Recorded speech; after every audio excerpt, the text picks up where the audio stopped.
special meeting of the Southwest Licking Board of Education to order. It is Thursday, November the 12th at 4:04 p.m.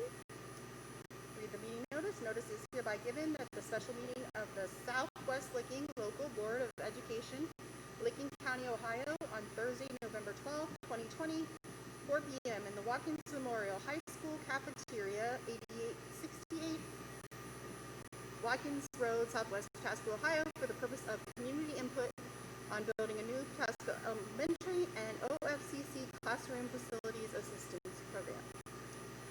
Mr. Jones, will you call the roll, please? Mrs. Moore. Here. Mrs. Spindler. Here. Mr. Benson. Here. Mrs. Dunn. Here. Mrs. Engel. Here. We'd like to recognize all of our visitors, both here and online. If you will please join us for the Pledge of Allegiance. And yes, I did go out of order. Sorry about that.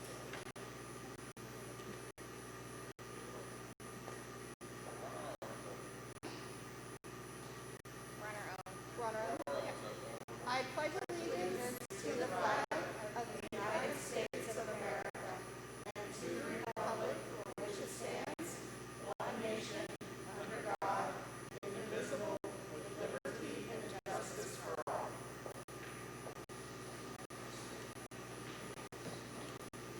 All right.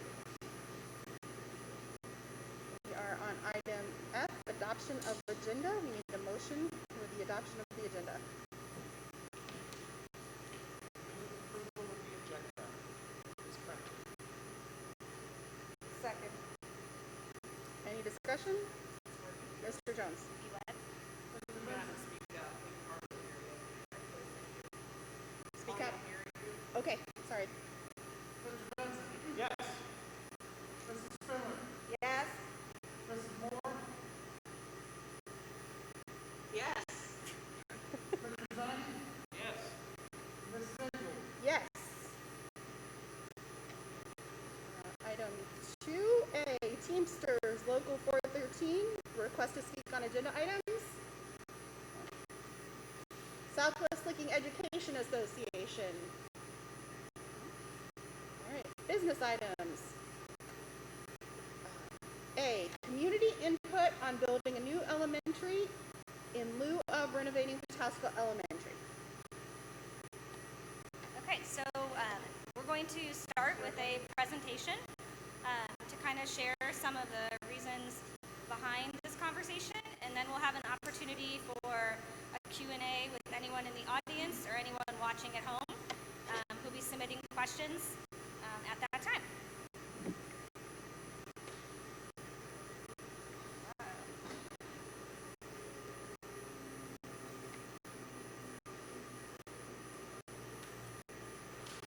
So at this time, I'd like to introduce three gentlemen from Garmin & Miller that are joining us tonight. Eric Baltzell, Kurt South, and Wayne Coleman. They will be helping with the presentation as we go along. All right, thank you. I'd like to start with just some background information about the program and the state program that you're engaged with right now. So you'll hear reference to OFCC, and OFCC stands for Ohio Facilities Construction Commission.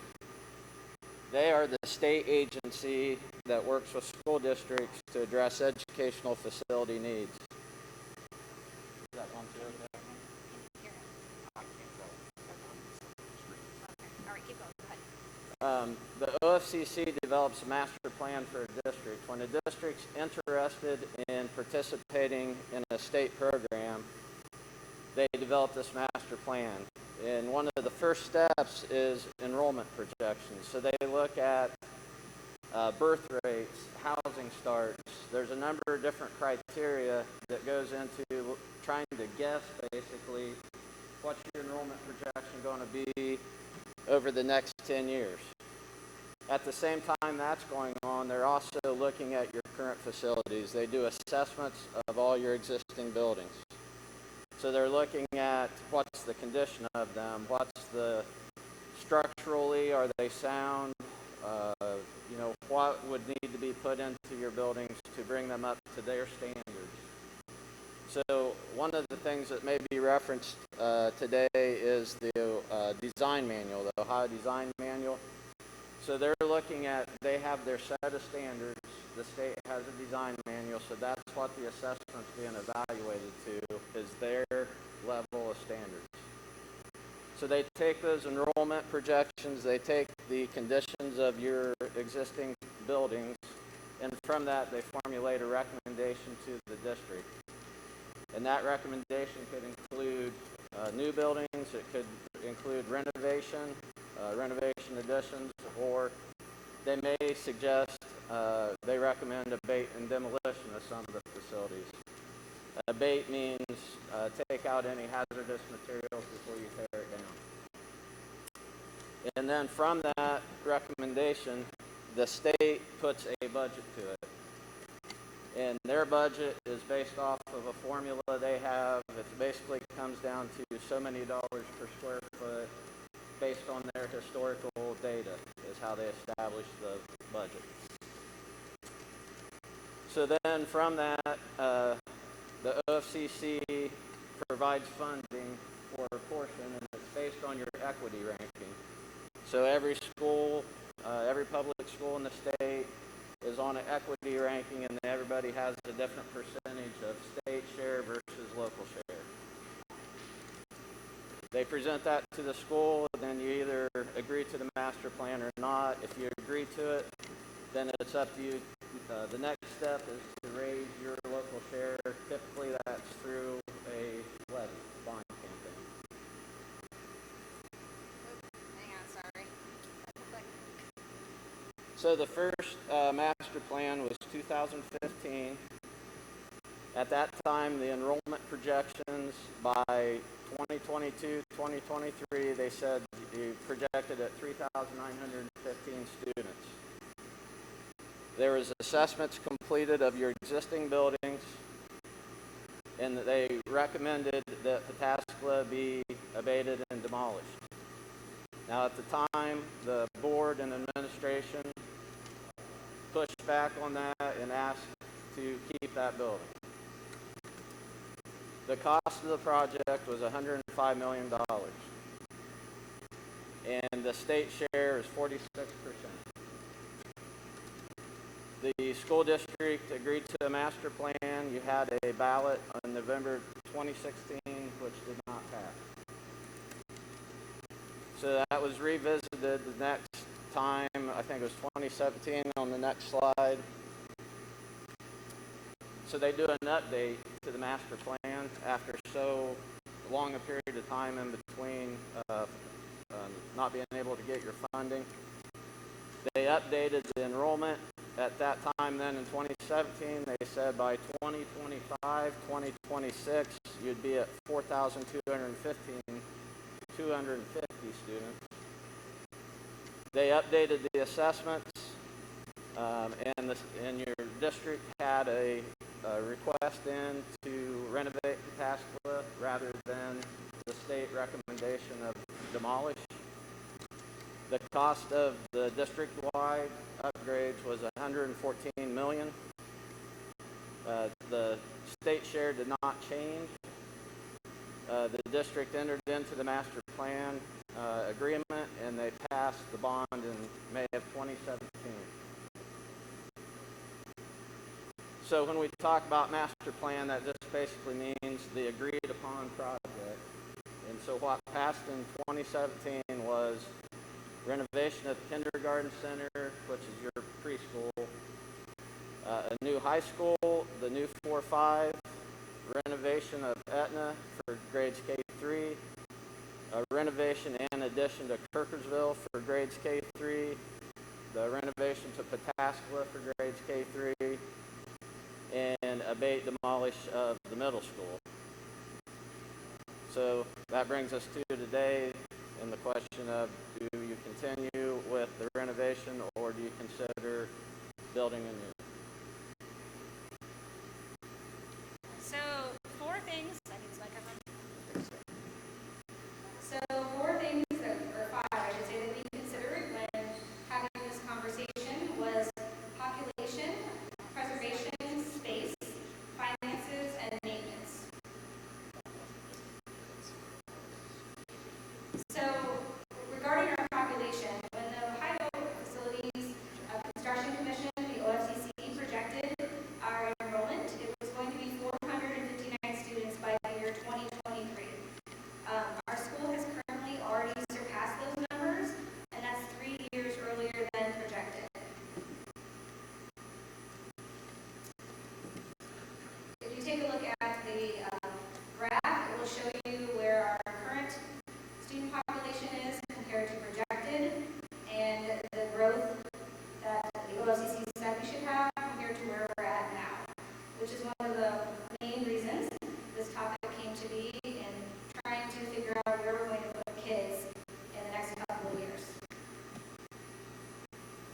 So good afternoon.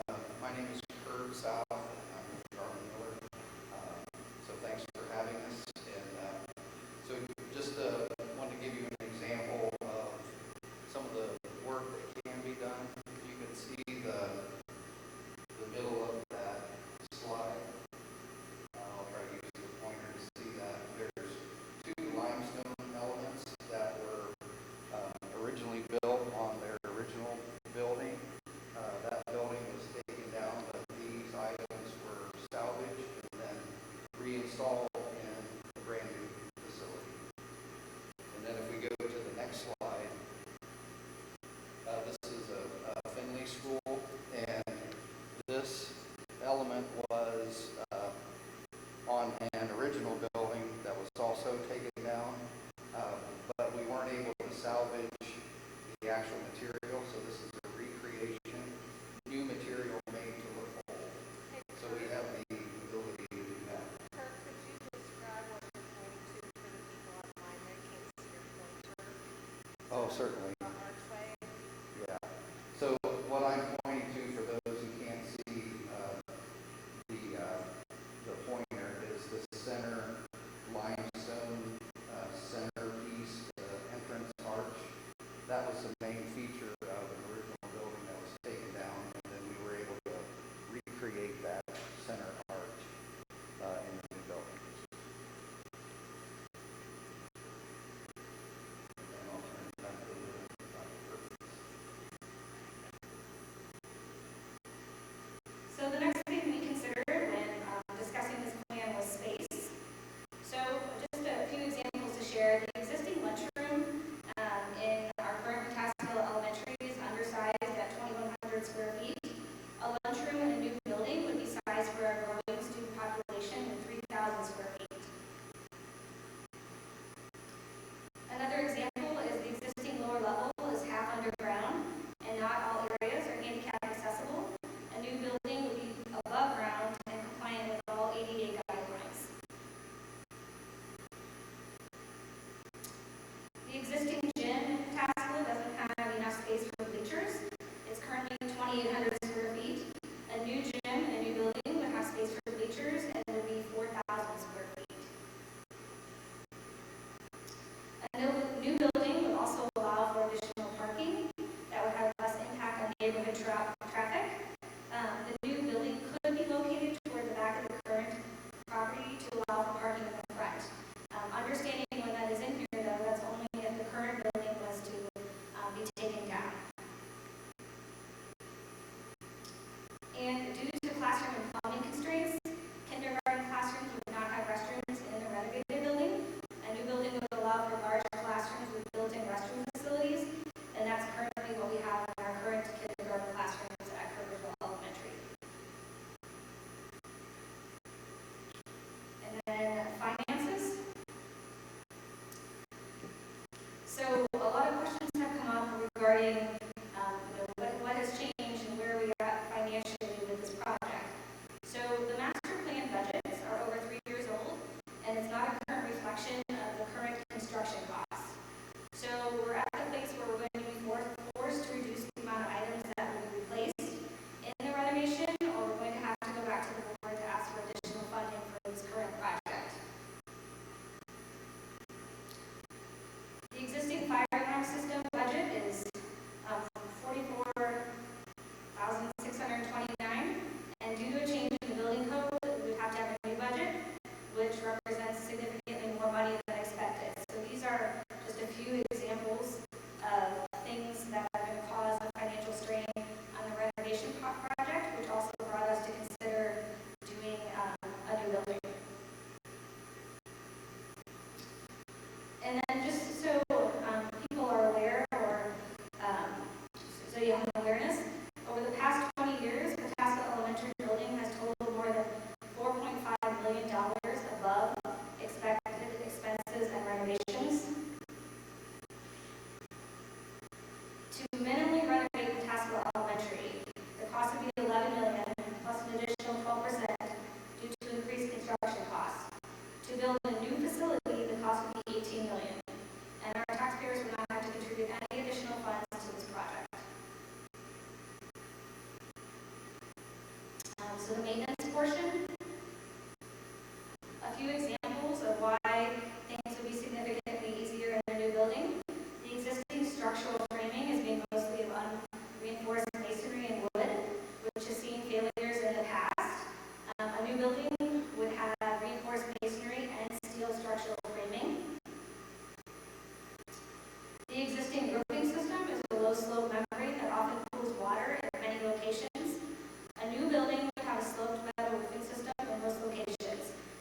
how our current intermediate and high school are being built. The windows are going to be replaced in most areas, but not the entire building during renovations. A new building would have an adequate budget for all new windows. A new building would also allow for increased efficiency, as the walls and roofs would be insulated, and the mechanical rooms and systems would all be designed with proper clearances. So we've taken an opportunity to put together a Q&A based on some community questions we have either received via email and or phone calls or social media. So I'm going to turn it back over to Kurt South, and he's going to start this. And then after this section, we will go to answering questions from members of the audience. Okay, thank you. So one of the questions that we have received is, what would the capacity of students be in the new building?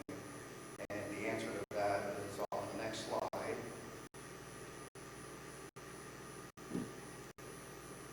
Which is 600 students, which would include 6 kindergarten classrooms, 6 first grade classrooms, 6 second grade classrooms, 6 third grade classrooms, and that is calculated at 25 students per classroom, which is a OFCC design manual calculation. And the new building would be approximately 69,000 square feet. One of the other questions we've gotten is, why can't we add on to the existing school? So let me try to describe this site plan. This is an aerial view, and I'll point to it for those here in the building and for those online. I'm starting at the east side of the property, and this is one of the earlier schemes we were working on when we were starting the design work on the project. So we can add some additional parking at the front, and the existing building is located here, and as you can see, it goes pretty much from property line to property line, and then the playgrounds are at the back. So what we have is really a tight site. It's about 7 acres, and it is kind of an L-shaped site. So we'll refer back to this and some additional concepts that we've developed as we go through. But the main takeaway to keep in mind as we're answering these questions is the site is very tight, and we have to separate buses from the parents' cars for drop-off. That's an OFCC requirement, and so that's what we try to do when we're designing the building. So one of the other questions we've gotten is, why can't we keep the old school standing and build a new one behind it? So if we go to the next slide, this is another scheme that we've developed. And so the existing building is located right here. The previous, I'm sorry. Can you hear me? It's dying.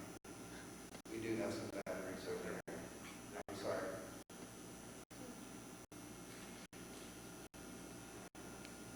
Hopefully you all can hear me. So the existing building is located here. So again, trying to keep cars separated, or buses separated from where the buses would drop off. This is essentially an alley, and these 2 streets that are located here that we currently use are also alleys. And so it really makes for a congested area and not much room to expand. This outline is a potential 69,000 square foot building, just to give you a point of reference. So the next slide then is another question that we've gotten. Yeah, we can move on. Okay, so another question we've gotten is why can't we keep the facade or the front of the building? And if you go to the next slide, another concept that has the new 69,000 square foot building built over part of the original building and keeping the facade, which is located right about here. So we're still very limited with our bus drop-off area, and then the students would have to walk around that facade in order to get to the new building. And then we also still have the tight constraints of the parking and parent drop-off and pickup. So next slide. So how has the Southwest Looking Schools considered how the additional $8 million being proposed for the demolition and rebuild costs could be used to enhance the renovation? So, and we can have others answer this question too as needed, but one of the issues that we have, as we've mentioned, is the dramatic increase in population. So we're always facing that challenge. The other issue is we've got the tight 7-acre site with limited access to the front and to the back. And so, and then the other thing is as already has been mentioned, the size of the gym, the size of the cafeteria, those spaces are all undersized. So if you would add those new spaces, you would still have, again, the old bones or a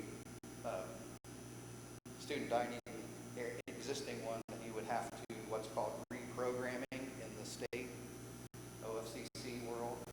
So you would have a somewhat large windowless space that would not be conducive to classrooms or anything like that. Same thing with the gym. Another question we have had is, has Southwest Looking Schools considered removing the 1965 addition to Pataskala Elementary and expanding the building westward? Again, that was one of the concepts I showed.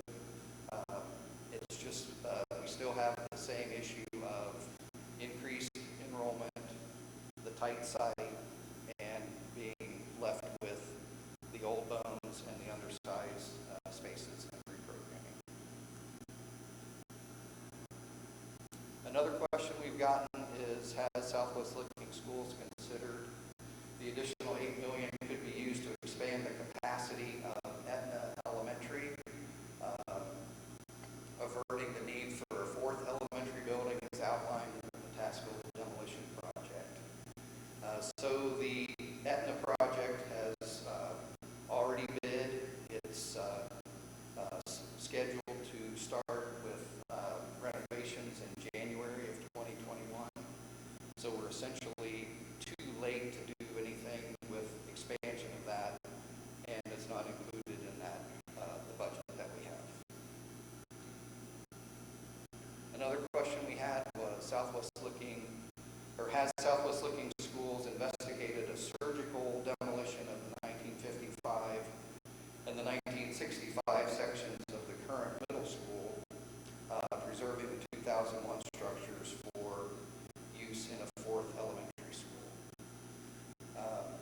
The short answer to that is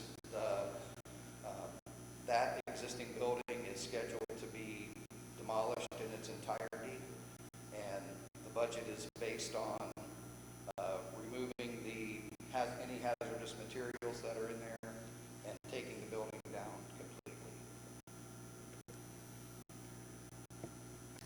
Another question we had is there space planned for a fourth elementary on the Watkins Road campus, either in the current middle school area or near the new buildings? So for a fourth elementary, there's not currently space planned for that new building, but with the new building being built, obviously we have to decide where the site will be.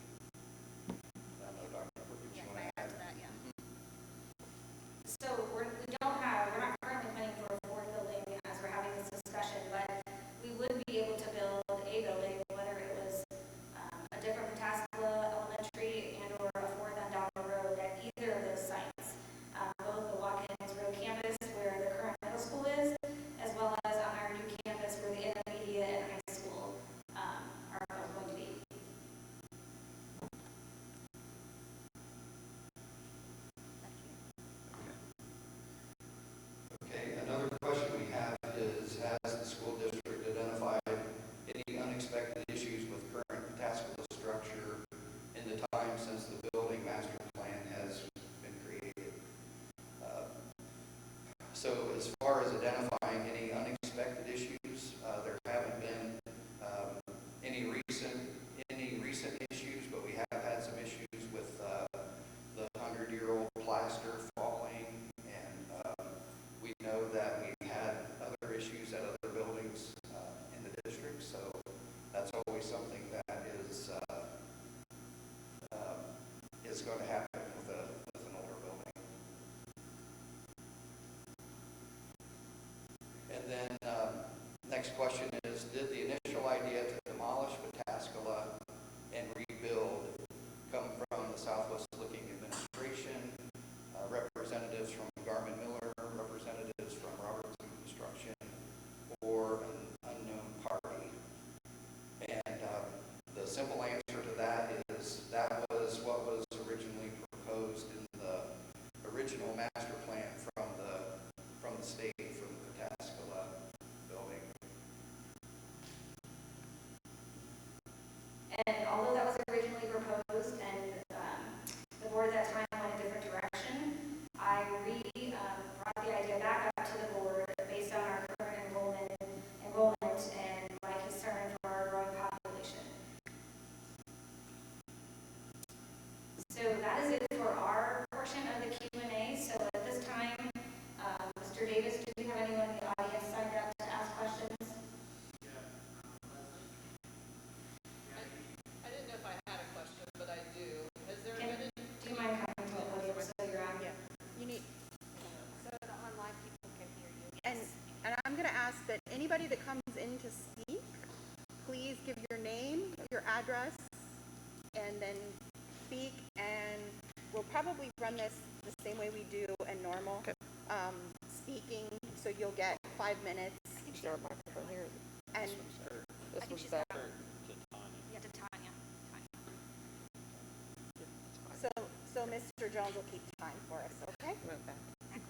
Is that okay with everybody All on right. the board? I don't know that we set that up. Someone asked me that question in advance, and I didn't think we were doing a time thing. I thought it was like an open Q&A kind of thing, but I got I you. think 5 minutes is probably what we, They can ask a second question. they can ask a second question after everybody else gets a chance, but we're going to do, I think we need to do 5 minutes. So. My name is Leslie Spock. I live in Harrison Township, 132 Autumnwood Drive in Pataskala.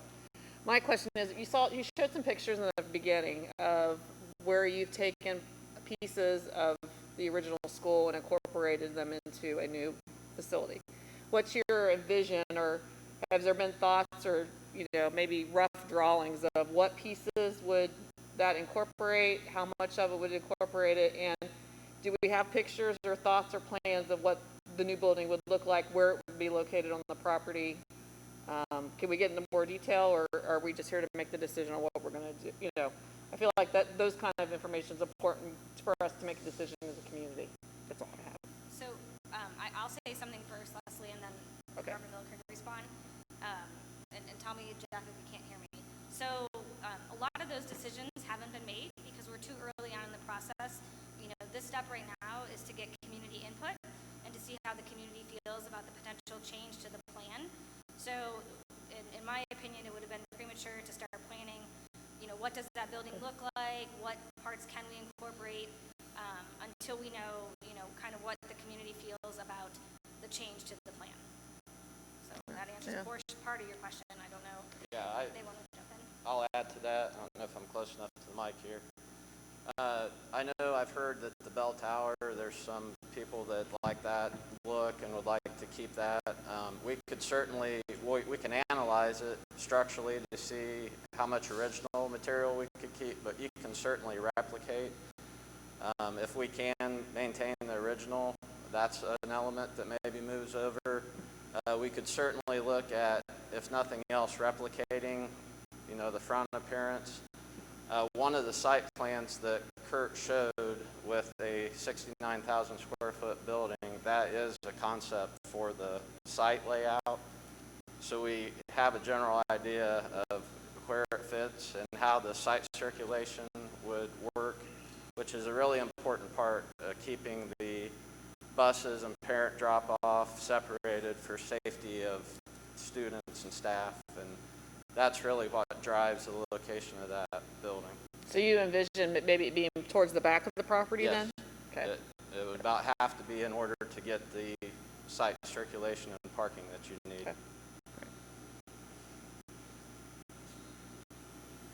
So that is all the questions from the actual audience. We have questions from Dr. Moore in the back that she's going to ask, and then we'll respond accordingly up here.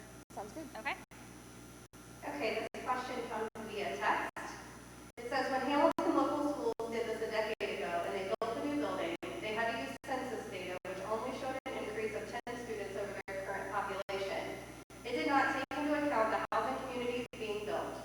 So if a new school were to be built, how would it incorporate the current student population versus the population of new housing?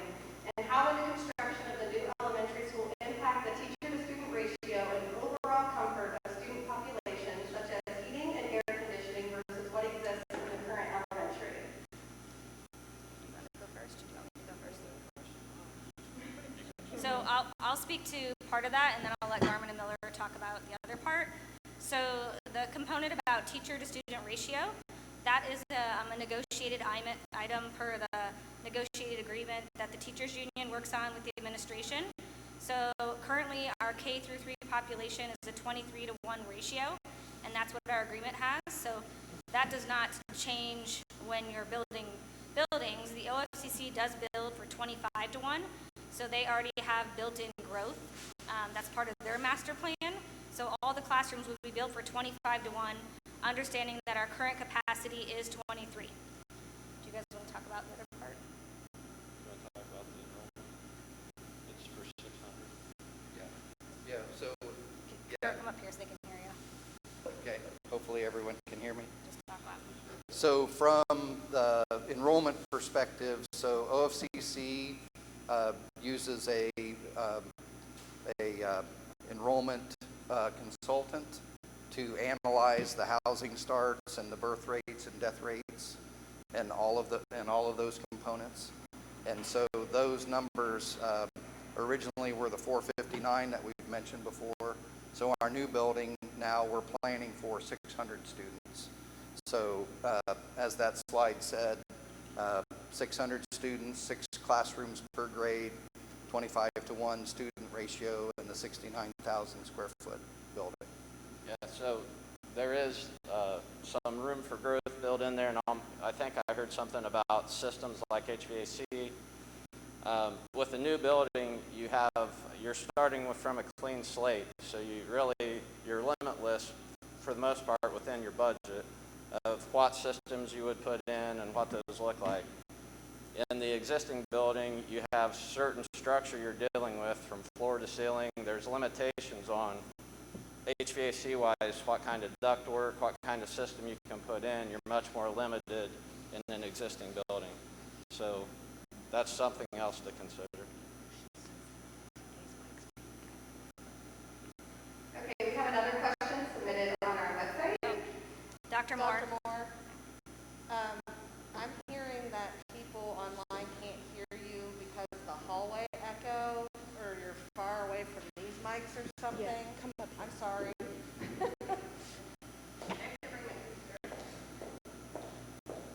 I'm sorry, he has some wireless mic, there's some interference problem. They heard Leslie's Do I need this or question not? fine, but they couldn't hear your question. Okay, this question says, what is the difference in cost and time to build new versus renovate? And using the new construction costs, not the figures from 3 years ago, what will the cost be today, apples to apples, cost of renovate versus cost of new construction, along with the timeline?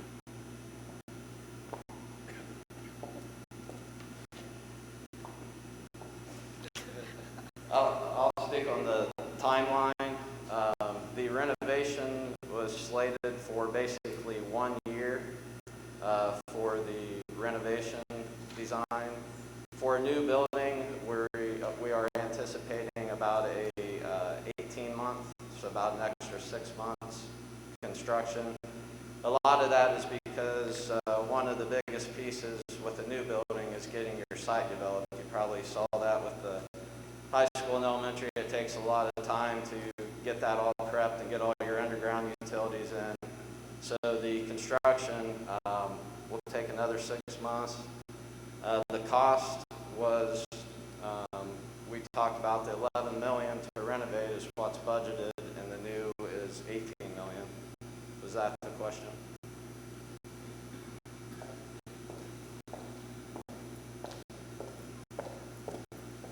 Okay, and the last question I have submitted at this time is what exactly is being renovated or changed or updated in the current building for $11 million? And how much of the current building would be changed and how? So on the original plan for the renovation of Pataskala, the renovation costs were approximately 18 million, or I'm sorry, 11 million. So in that 11 million, again, working with the OFCC and the assessment that was done, there's items A through X in an assessment that identifies the heating costs, what the replacement would be, the electrical, what that replacement would be, cooling, roofing, windows, exterior doors. Every item in the building is identified as what the renovation cost would be, and that's how that's identified. Yeah, but can you tell us, we want to know what those are. So are we getting new heating? We've heard new windows, but not all new windows. Right. So we're getting new heating. We're getting new chillers. Correct. Yes. But bathrooms, like right now we have bathrooms on the first floor, we have bathrooms on the third floor. Will we get bathrooms on the second floor or not? We know we can't make the size of the cafeteria and the gym bigger. Is that correct? So we are not doing anything to renovate the cafeteria or the gymnasium to make those bigger. Is that correct? That is correct, yes. Okay. How about, we know that the basement is not ADA accessible. There is nothing in the renovation to make that ADA accessible. Is that correct? Correct, yes. It will remain not ADA accessible on the basement. That's so correct. if a child is in a wheelchair and has to go to Pataskala Elementary, we cannot get that child to the basement. Is that going to be the case? So, yeah, I yes. mean, basically, right? Basically, yes. Okay. So there is an elevator that gets down to that level. Correct. But when you get down in the corridor underneath the gym, there are steps There are up additional that are- stairs, correct? Okay. Correct. Okay. I mean, those are so heating is, how about roofing? We did some roof repair. So there is already. money in the budget for roofing, yes. Some additional roofing. Mhm, yes. I mean, that's the kind of thing I think people would like to see. Well, they haven't spent the money. We don't know what all that is Can't yet, do it correct? because We haven't gone out for you bid. gotta pay them to do renovation and turn around and pay them to build a new one. Correct, but Yeah, so, yeah. we're trying to get some Idea of Idea of- 11 million will get us. of what that 11 million is going to get us. I think that's exact, I that's don't what, think they can do that without design and building. I understand, but But we did have some LFIs in there that we said, like rubber playground. right, and we're gonna have a Playground rubber flooring, playground. correct, yes, yeah. But if you can't get the child in the hall of the school, what good's a rubber playground, right? Right. And as we've gone through the design of the other building projects that we're working on, we found that those monies and those budgets are not enough to do They're not everything. Everything, correct. Do we have an idea in today's dollars, what the 11 million 3 years ago was going to get us, what it would cost us today? Yeah, 12% is the number that we're figuring.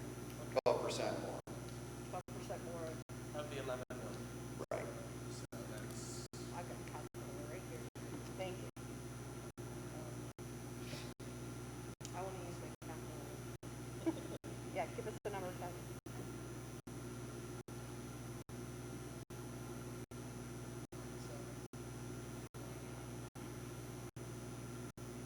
like $132,000 more. So, yeah, $1 million. About Yeah. 1.3, 1.5 million. 1.5, yeah. So in today's dollars, we're roughly looking at 12.5 million to do what 11 million would do 3 years ago. Right, yes. Okay.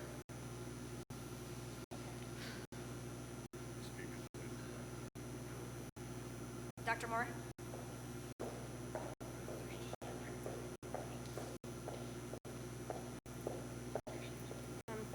At the current Pataskala Elementary, the elevator is very unreliable. Will that be part of the renovations to be fixed, or will it continue to be unreliable? Well, ideally, that would be renovated. But again, with the shortage of the budget that we have, that additional 12%, that could be something that could potentially not be something that would be renovated. That would be something we would have to work out during design.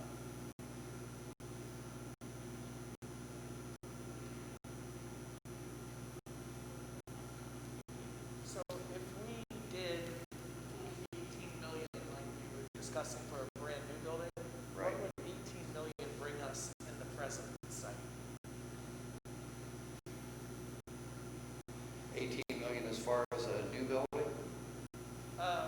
Yeah, I'm just saying, I've seen up here with the questions people were asking, you know, what if you plug all 18 million into renovating this building? So I was just curious what sort of things might be included in that. I know we are. Okay, so any of the items that we discuss now, or that we've already discussed, addressing the elevator, addressing ADA issues, that kind of thing, those could be done. Our issue, though, is still with the site size that we have and that site circulation and getting everything to work in that area. Go ahead. Okay. If you do the planned renovation to Pataskala and not build a new building, how many years before we need to build another elementary? We'd like a magic wand, like a crystal ball. I think that's been a question a lot of people have asked about, is if we, build this new elementary, how long down the road before we ask for a fourth? And I think unfortunately, nobody has a direct answer to that. The new elementary would be built for additional students and growth, but it's hard to know for sure housing developments that haven't even been presented yet that are coming into our communities and what those numbers bring. So we're hoping by the idea of building a new building that does allow for growth, we would be able to accommodate students for as long as possible before having to consider building a fourth elementary. But we can't definitively give anyone an answer to that. With so many unknown variables for the growth in our community. Do you want to add to that, Candy? No, and we have, right now Kirkusville will be built for 450-ish. Etna is built for 450-ish, correct? But both of those have space for, They do today. Yes, so both, and Governor Miller can jump in if they want to, but both Kirkersville and the Etna renovations will allow for additional growth in those buildings. correct, okay. So it won't be just Pataskala Elementary.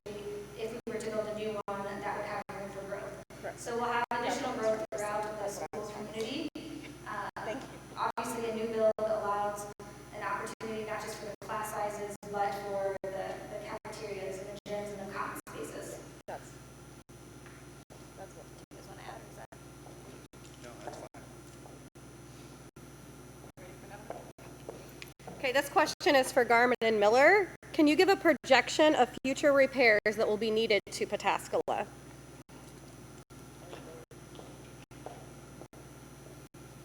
So, I can take it. So,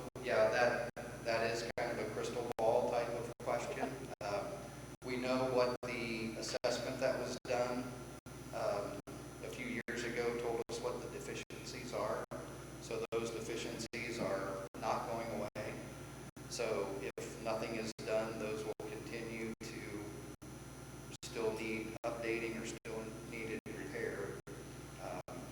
And then also, as we stated earlier, any type of system failure, could still happen with underground plumbing or electrical items or plaster, wood framing, sagging over time. Kurt, can you give the audience some examples of what those deficiencies were that may or may not be covered in the renovation? I mean, depending on how we work, you mentioned that there was a list of deficiencies. I think that's what the question was, like what might not be covered? Well, again, that would, in a typical project, if we're proceeding with renovating the project that we have the budget that was developed based on the list of heating, cooling, roofing, windows, all that kind of thing. So all of those are either budgeted to be repaired or replaced. And what we've had to do on the other projects is, just as an example, like the windows, there's so many windows that are there, we have a certain dollar amount to repair or replace those windows. And what we're finding is that the current budget does not cover all of the windows. So we have to make some strategic decisions about what windows get replaced and what are saved for later or bid as an alternate in case we get competitive bids that are lower. We're finding, unfortunately, with things that are happening nationwide with windows getting broken, all over the cities, that has really increased the price of glass and windows. So that's the market that we're in right now.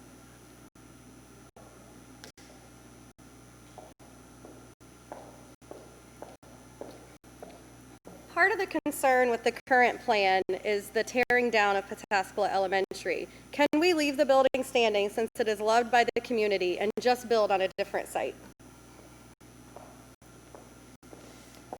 So to answer that question, the answer is yes. We can leave Pataskala Elementary standing, and we could build at the site of the new high school and intermediate. We could also consider building where Watkins Middle School is currently standing. Unfortunately, if the building does remain standing, we would not be able to build on the same campus as Pataskala Elementary because of the restrictions that Governor Miller discussed earlier.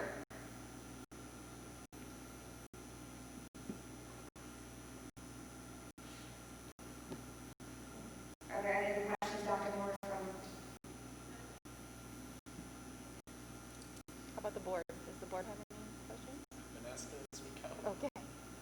So, No, it's a lot to take in, a lot to think about.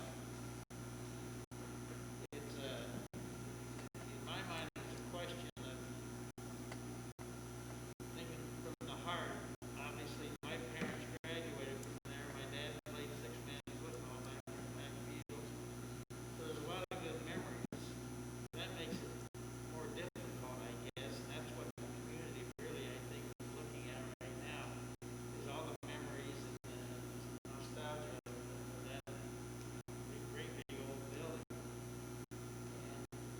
And that's what they kind of voted for, was to remodel and keep it. So we turn this thing around. First thing they think of is tearing it down.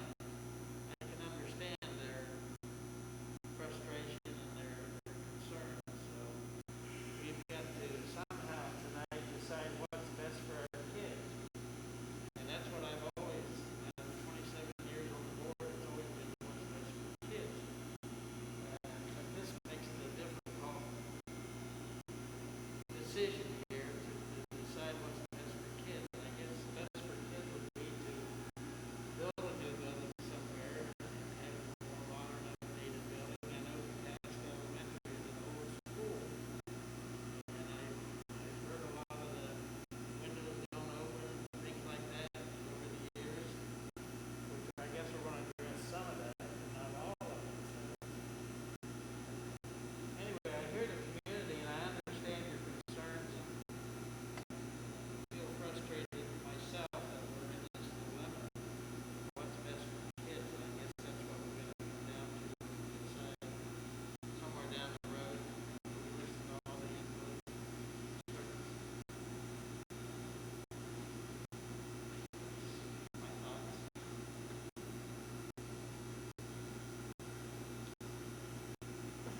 Deb, you got anything? You're, no? Okay. I'm just listening. Okay. So I commend Dr. Perkins for bringing this up to us. I think it's something we should look at.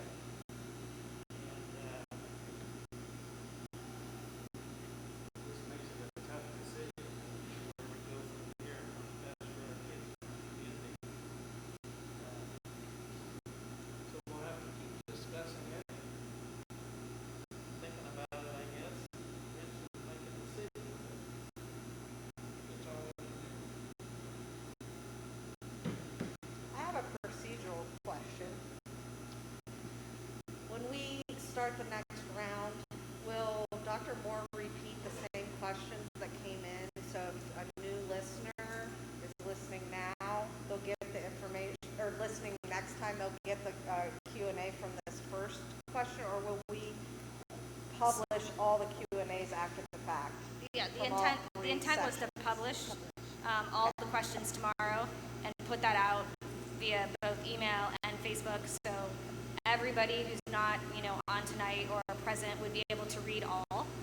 Okay, And that way we're not missing anybody, yeah, and there'd be enough time. We want to make sure, time-wise, we'd be able to fit all the questions, if that's okay. yeah. And I would like to see the actual Yeah, we will also share the presentation. Yeah. We'll share the presentation, and we'll share with the community tomorrow all the questions and answers as well. Yes.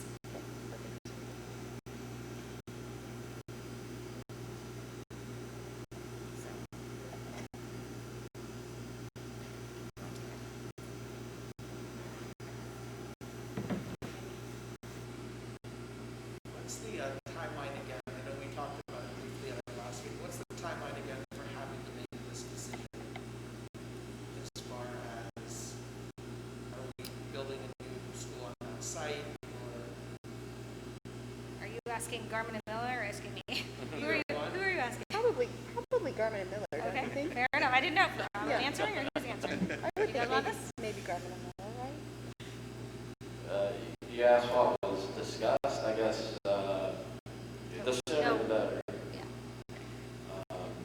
We're already, originally Kirkersville and Pataskala design were pretty much lined up together, staggered a little bit. We've already started the design of Kirkersville, so we're a bit behind right now. I guess the sooner the better. There's not a hard deadline.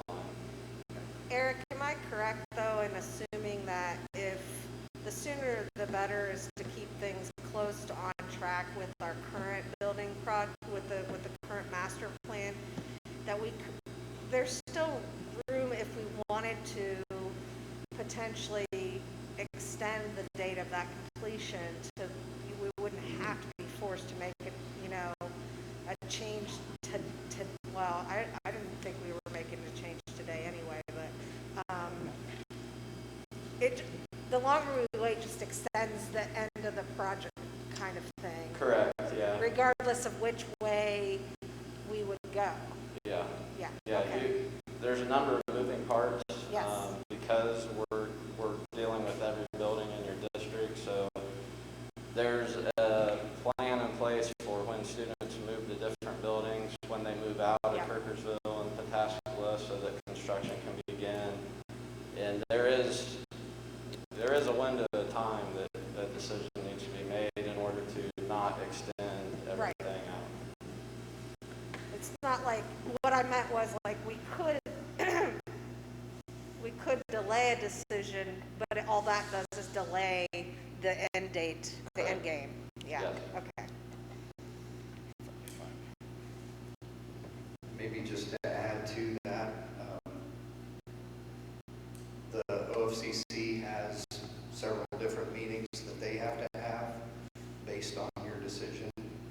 So the discussion so far has been at the next board meeting, if that's what you're able to do, if you could decide, then we have to let OFCC know, and then they have their regular board meeting similar to yours.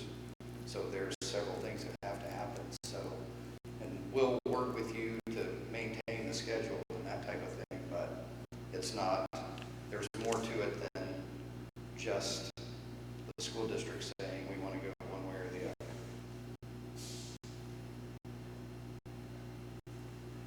So the OFCC is not involved in the renovating, right? Or they are? They are. They're involved with So everything. they said we shouldn't renovate it, we should tear it down. Correct. Their original recommendation was to what they call abate and demolish. Yeah, they're still, so you requested a waiver from their recommendation, which they agreed to. So they're still contributing their 46%. So they are contributing state dollars to a renovation.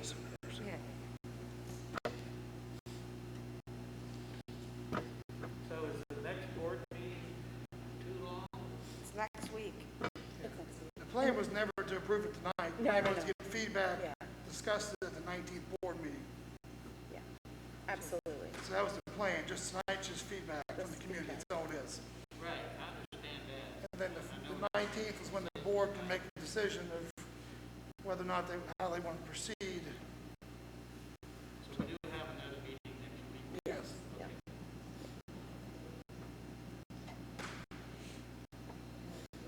Which hopefully we can get in enough input. Time to think about it. Be ready to make a decision. Gives you a week.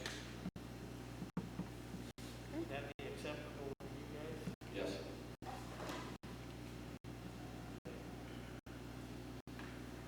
Okay.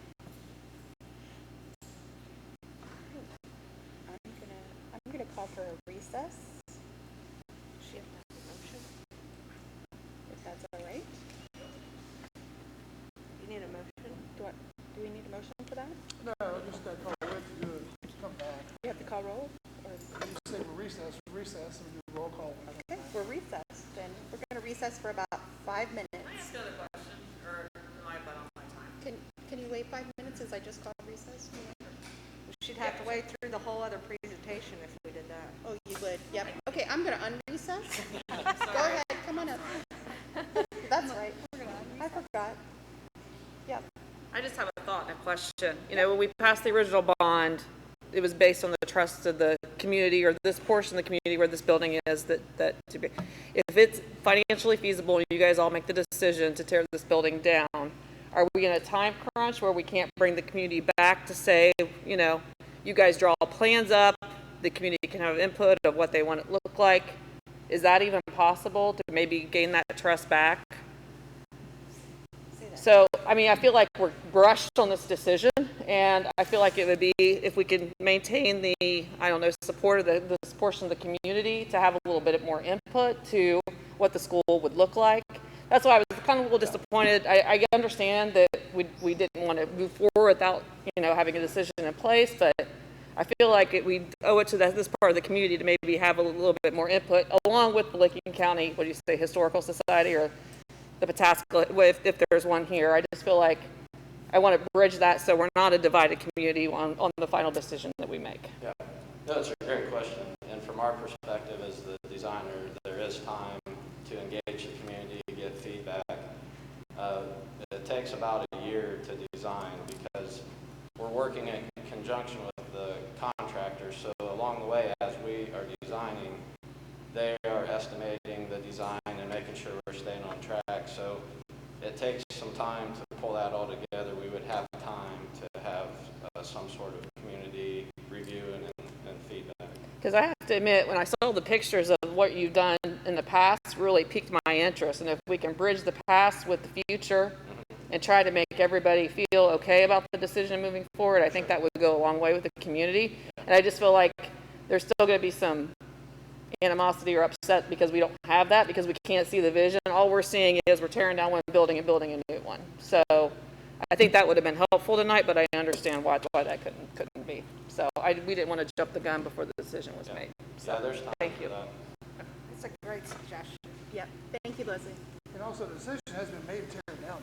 No, absolutely not. There's no decisions. Tear it down, build, or keep it and build somewhere else. So, yeah, that's still an option also. One more thing. I was in a part of a community where my elementary is still standing, and they left it up, and they built something somewhere else because nobody wanted to tear it down, and it's crumbling. It's such an eyesore in my little small town. I just don't, if that's the decision made, I just don't want that to happen because that doesn't do any justice for the architecture or anything either, so. Okay.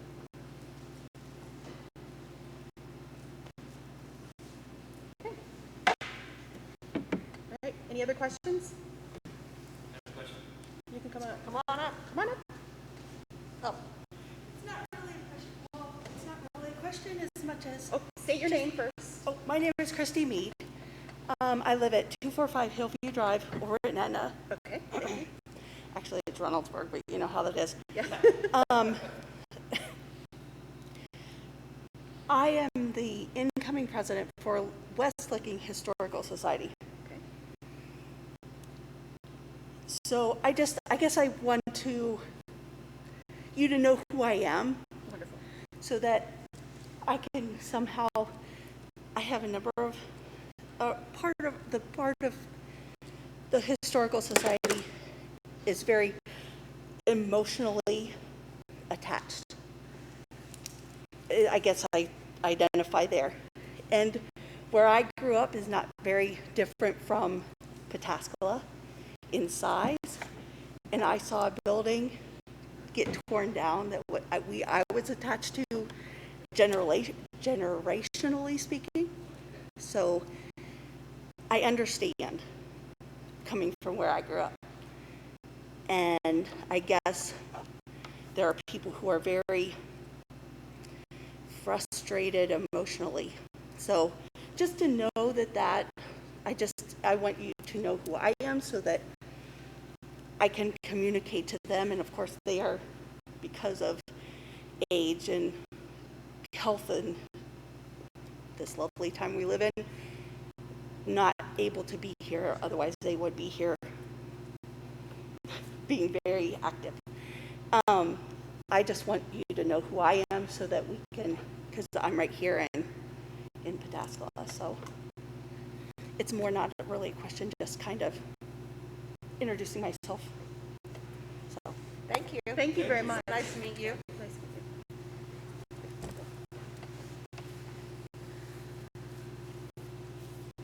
you. I'm Scott Spangler. I live at 286 Cherokee Trail, Granville, Ohio. My daughter goes to Pataskala Elementary. Born and raised Pataskala, went to Pataskala Elementary, so I have a lot invested in this building as well. Came here with an open mind, and I think there's some good out of both scenarios that we have presented in front of us. My heartstrings were pulling for keeping the building up, though. And I guess my main concern would be, living in a community that struggles to pass levies. By the skin of our teeth, we pass levies. That struggles to pass bonds, where the state's fronting most of the money, and we're in a situation where we're going to need a fourth school, whether it's 5 years from now with a renovation, whether it's 10 years from now with a new school planned. And I think that's going to be a tough situation to be in, where we're going to have to plan a new levy, whether it's operating or bond for a new school. Well, we just passed one, and we look back and we say we tore down the school, and we didn't have the foresight to have enough space for our kids in the near future. So I guess my main concern and question is, operating costs with the new school, if we were to tear down. Are we going to have to pass another operating levy to where taxes are increasing for a new school, or is it going to be status quo? I guess that's my main concern. And then my second, input or question would be, have we received any input from the people that are using the building, the administration, the teachers? I know there's been some incidents with plaster falling down, ceiling falling down. But other than that, the daily users, what are they saying about Pataskala Elementary as it stands, or what it would look like with renovation? Or are they calling for a new school? So I guess those are my two main questions. I actually walked through the Pataskala Elementary today. Yeah. Because I wanted to walk through, and I walked through with the assistant principal this afternoon. Because before I came to this board meeting, I wanted to see the things, because it's beautiful on the outside. Right. It's historic. I get it. I'm at an elementary, born and bred, and it broke my heart when they tore it down. So emotionally, I understand 100% where everyone is coming from. I get it 100%. But when I walked through and she showed me the last question I asked her is, what do you think? And she said, you know, I would like to see a new building. She said, that's Sure. what I would like for our kids. And I said, okay, how about your staff? And she said, well, you know, there's a core of a few that are emotionally attached. Sure. But the greater group would like new. So I asked those very great. specific questions. That's great. I think on the operating levy, can you answer that question, Mr. Well, Ross? hopefully we don't, I mean, we build in the cost for new buildings, and all of our new buildings are going to be more efficient. I would expect this building to probably run cheaper than we rented it in the past. Even with Try the to get the increase. most equipment efficiency you can for the whole building, but you're still limited by the structure existing. So you would think a new building would be far more efficient than an older building renovated. So, Be far larger though. what's that? Be a good bit larger though, which Yeah, a little bit. It's not, what is Bethesda now, 50,000? Like 58, I believe. 58, so it's only 11,000 square feet bigger. It's not a ton bigger. Sure. So I don't think it's 1,100. 1,100? You said 11,000. It is 11,000, 9,000 versus Yeah, 58 versus 69 is 11,000. Oh. I thought it was 100. No. So I would expect it to be fairly efficient. In the end, you know, I don't foresee needing a new operating levy right this minute. Honestly, I don't know what the state's going to do with our second largest source of money comes sure, from the state. sure. They've already cut us 5% last year and this year. You know, that's out of control. It has nothing to do with renovating buildings or anything. You know, so I foresee it to be equally as efficient as renovating, or if not better, more efficient than that. And I would think so as well. I guess to share my main concern would be to tear down the building and then need an operating levy for whatever reason is going to be a tough situation for the voters, I think. The ones that already say no are going to say no, but the ones on the fence are going to see a historic building torn down, and then we're needing more, I guess. The decision hasn't been tear down. Again, everybody Sure. keeps saying tear I'm down. just asking the It's not question. tore down. Yeah. It's what's one option. The other option is leave it up. Yeah. And go do it. Yeah. Yep. It's And, both options. sorry, go ahead. I was just gonna ask Casey if she could address Mr. Spangler's concerns with not having the foresight, about enrollment. The way the state funding works, it's what we have. Right. There's not a way to predict, and the state won't hear. Is Right. that how that works? They won't listen to our Right, pleas? right. We, in the previous superintendent, Mr. Janelle, tried multiple times to appeal to them to listen to additional growth. That's unfortunately just not how the state operates. So that you know. And I get that. Yeah. It's more so the voters that Okay, I just struggle to understand I thought that. that was your impression. I'm like, no. No. Yeah, I get that. It's We just, have this foresight. We built a new high school for 1,600 kids core. yeah, absolutely. Even though it's only meant to help 1,200, we put the money in to make the core of that building 1,600. So it's all we need is addition. So there is foresight for growth in that building. A new 4-5. That's good. For 400 kids a grade, 800 kids in that building. So we're trying to build as well as much as we can. But Yeah. again, there's also a limit how much bond money the community will give us on top of the rising construction costs. Yeah. And I get that. It's just, I guess, a concerned voter's perspective that struggle to vote yes already. Yeah.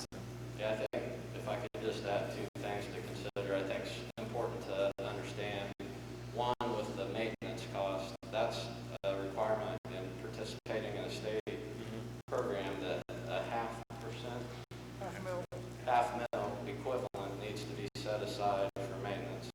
I think they learned from the program early on that needed to be a requirement, so that's built in. The other thing is with the enrollment, the right that what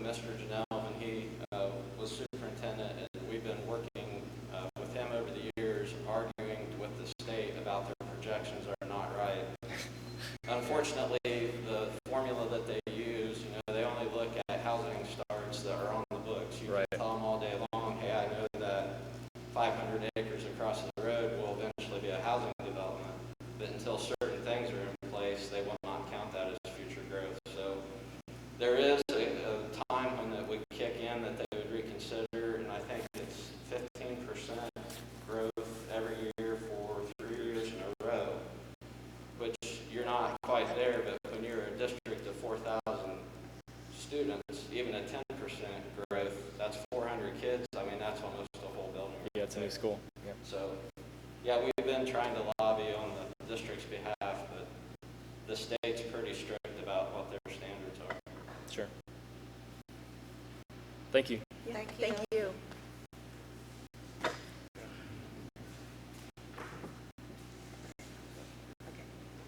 We're going to recess for 5 to 10 minutes. Okay? Okay.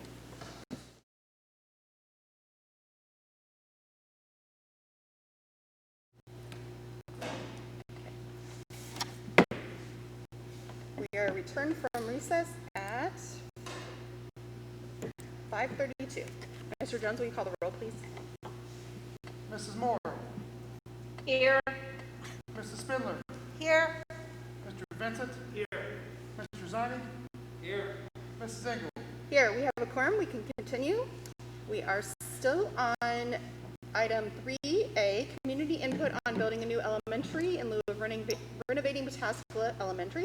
We will do a presentation for those now in attendance for our 5 o'clock presentation. Garmin Miller and Dr. Perkins. Okay, thank you.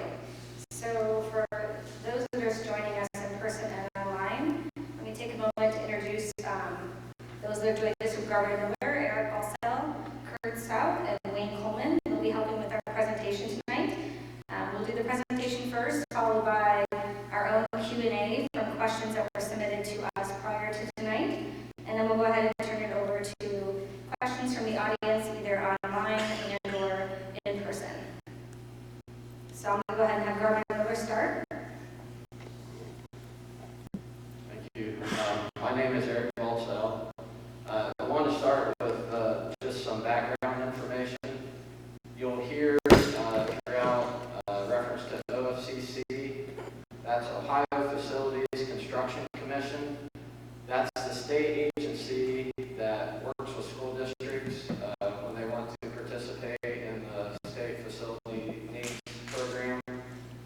The way it works, if you're interested as a school district, they develop a master plan. And what that entails is the first step is enrollment projections.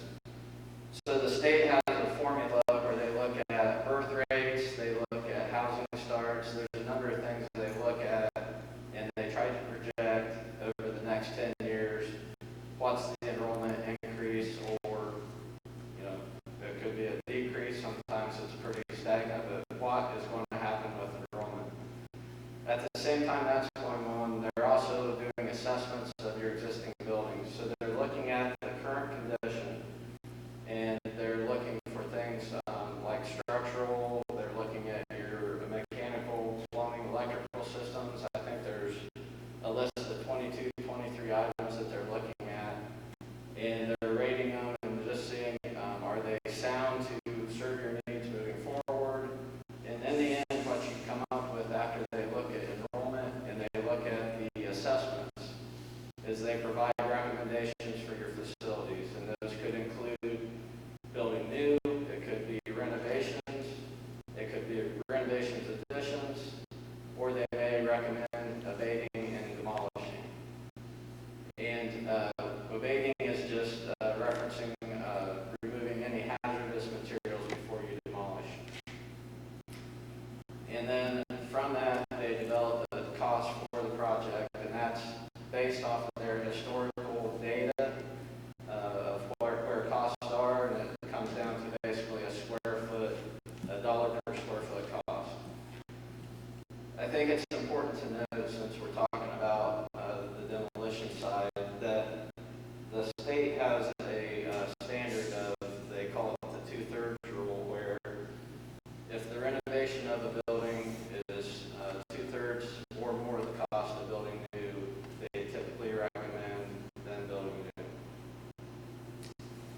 So OFCC provides this, with this, they provide funding. So you get state funding, and that's based off of an equity ranking list. So every public school in Ohio is on this equity ranking list, and it's based on need, and the state pays a percentage, and then locally you pay a percentage.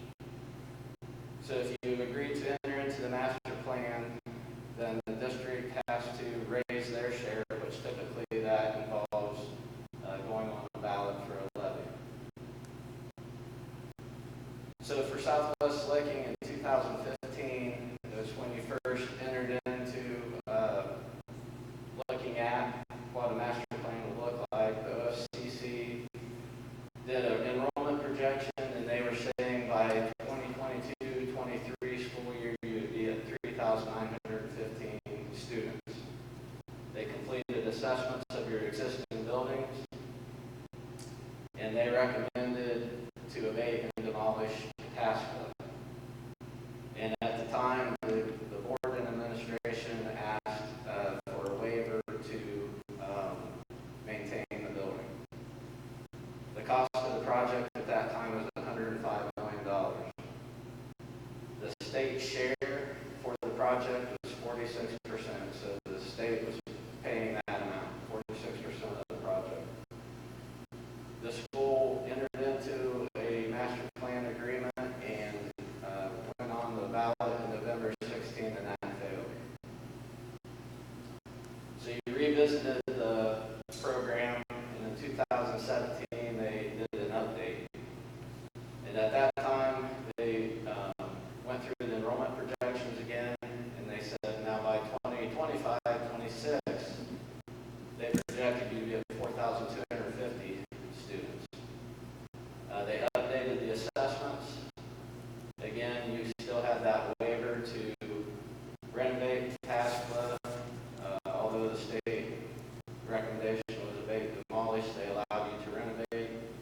And the cost of the total district-wide project was $114 million. The state share did not change, still at 46%. You went back out in May of 17, and that is when the bond issue passed. So what did you get with that bond issue?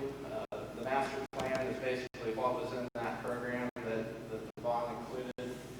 It was renovating the kindergarten center. That was the state term for what is your preschool. A new high school, a new 4-5, renovate Etna for grades K through 3, renovate and add to Kirkersville for grades K through 3, renovate Pataskala for grades K through 3, abate and demolish the Watkins Middle School. So that brings us to today with the question, do you stay with the renovation, or do you consider building new at Pataskala? Eric, can I stop you, please? Yes. For this presentation, when we send it out after the meeting, can we correct this slide because it is missing the renovation to the existing high school into a middle school? Is that not part of this project? That's a great point. Thank you. Yes, so if everybody didn't hear that, what's missing from here is the renovation of the current Watkins High School to become a middle school.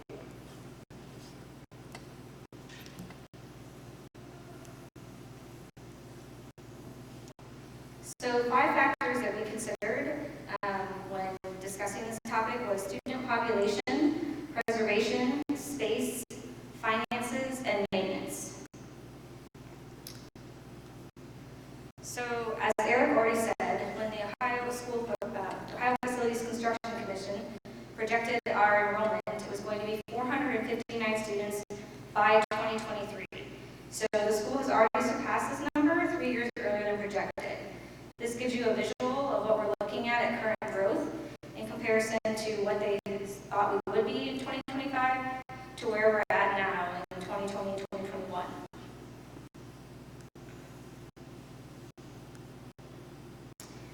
The current renovation plan does also not allow for growth. By building a new elementary, we'd be able to accommodate future growth. We'd be able to build a new building for 600 students. kids in the district from new homes or from people moving in. So a lot of people have asked if we'd be able to incorporate parts of the current building into the new building, and the answer is yes. For example, we could look at the inclusion of the bell tower. There are also certain elements of the current building that could be preserved with this option and are replicated in a new building.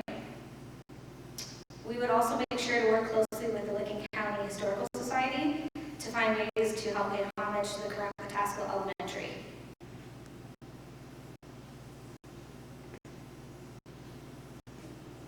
Yeah, this is Kurt South with Garvin Miller. I'm an architect, and just wanted to show everyone what can be possible. This is a brand new building in Liberty Center, Ohio. It's a PK-12 building. But in the center of the screen, in between those display cases, is the lighter color element is a limestone keystone that were part of an original building that was taken down, but we were able to salvage those pieces. There's two of them, one further to the left down the hallway. But we were able to salvage those and reinstall them in the new building to honor the past. And on the next slide is another example. This is Donnell Middle School in Findlay. So this is, again, a new building. That lighter color archway center section is designed based on an original building that was taken down, and those limestone pieces were not able to be salvaged, but we were able to recreate those to make those look new.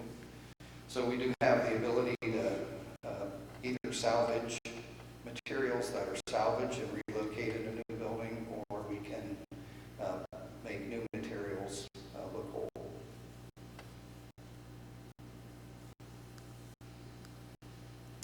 So a few different things when you're comparing renovating the current building versus building a new.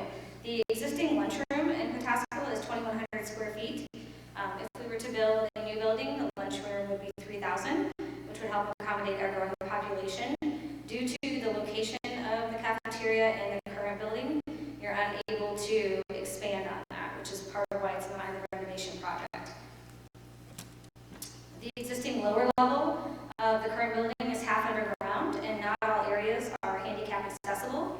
So a new building would be above ground and compliant with all ADA guidelines for all students to access the entire building. The existing gym is another example of something that doesn't have enough space. The current gym is without bleachers and 2,800 square feet. A new gym would be 4,000 square feet and would include bleachers. This is also another example that something, because of its location in the building, is unable to be fixed with renovations. A new building also allows for additional parking that has less impact on neighborhood traffic. Now, understanding when I shared this, that is if the new building were to be located on the back of the current Pataskala campus, and that is only if the Pataskala building comes down. One of the options is always to keep the building standing and build it somewhere else, but if we wanted to put it on this actual site towards the back, it would allow for additional parking and help with the traffic. And then due to current classroom and plumbing constraints, kindergarten classrooms would not have restrooms in the renovated building. So a new building would allow them to be the same size classrooms currently at Kirkersville, which accommodates our current kindergarten classroom and our built-in restroom facilities.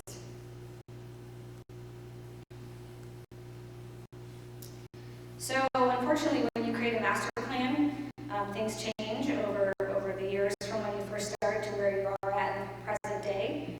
So the current project is 3 years old and does not reflect current construction costs. So at this point, we will be forced to either reduce the amount of items that will be replaced or renovated, or we'll have to go to the board for additional funds. Just to give you one example for what I was just referring to, the existing fire alarm system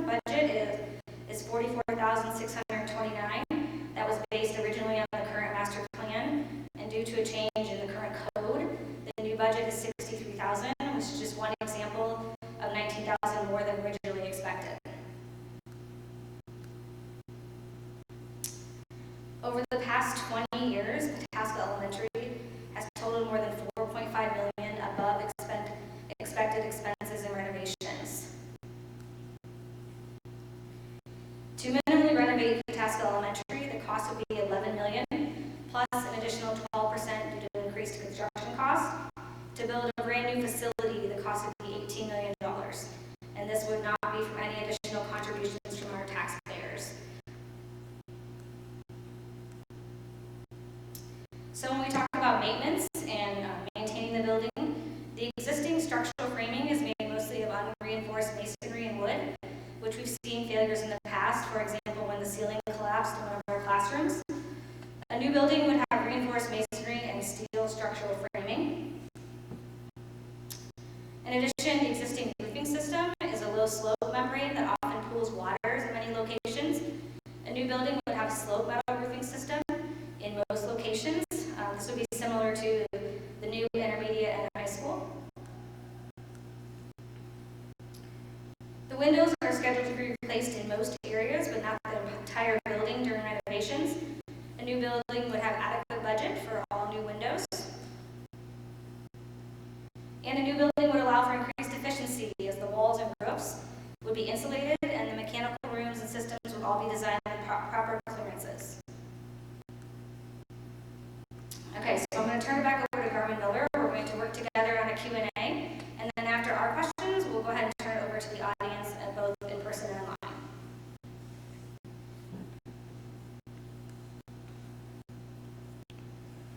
So one of the questions we have gotten is what would the capacity of students be in a new building? And what we're looking at is a 600 student building that would have 6 classrooms for each grade level: kindergarten, first grade, second grade, third grade, which is based on a 25 student per classroom, which is a calculation that's based on the OFCC, and the approximate size of the building would be 69,000 square feet. Another question we've had is, why can't we add on to the existing school? And so on the next slide, this is an aerial site plan concept that we've been working on. So moving from right to left, from the main entrance on the right-hand side, we have located, again, conceptually, the bus drop-off, and we want to separate buses from car traffic. So the new building, or the existing building, would be located right there. So the front facade is right there at that curve. And then moving back behind, that's the existing building that's being outlined. And then the parking lot would be developed so that the cars could be come in and out separately from the buses. So that's the current plan. It's existing 7 acres, and you can see the existing building really goes from property line to property line, from the north side to the south side. So another question we've had is, why can't we keep the old school standing and build behind the new one? So if we go to the next slide, that's another conceptual plan of locating a 69,000 square foot building. Again, just the dark outline. And that is shown right behind the existing building. What we're not able to do, though, is get buses into the front and be able to access the new building with the existing one standing there. Same with the car traffic to the south. Just makes it a very tight circulation plan for car traffic. And then this is, or I'm sorry, if you go to the next slide. So another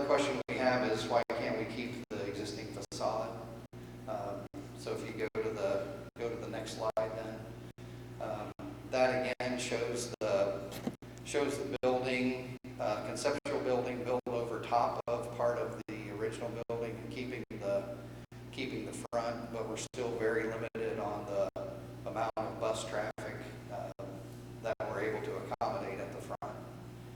And again, we still have the car circulation challenges and developing of those alleys for that car circulation.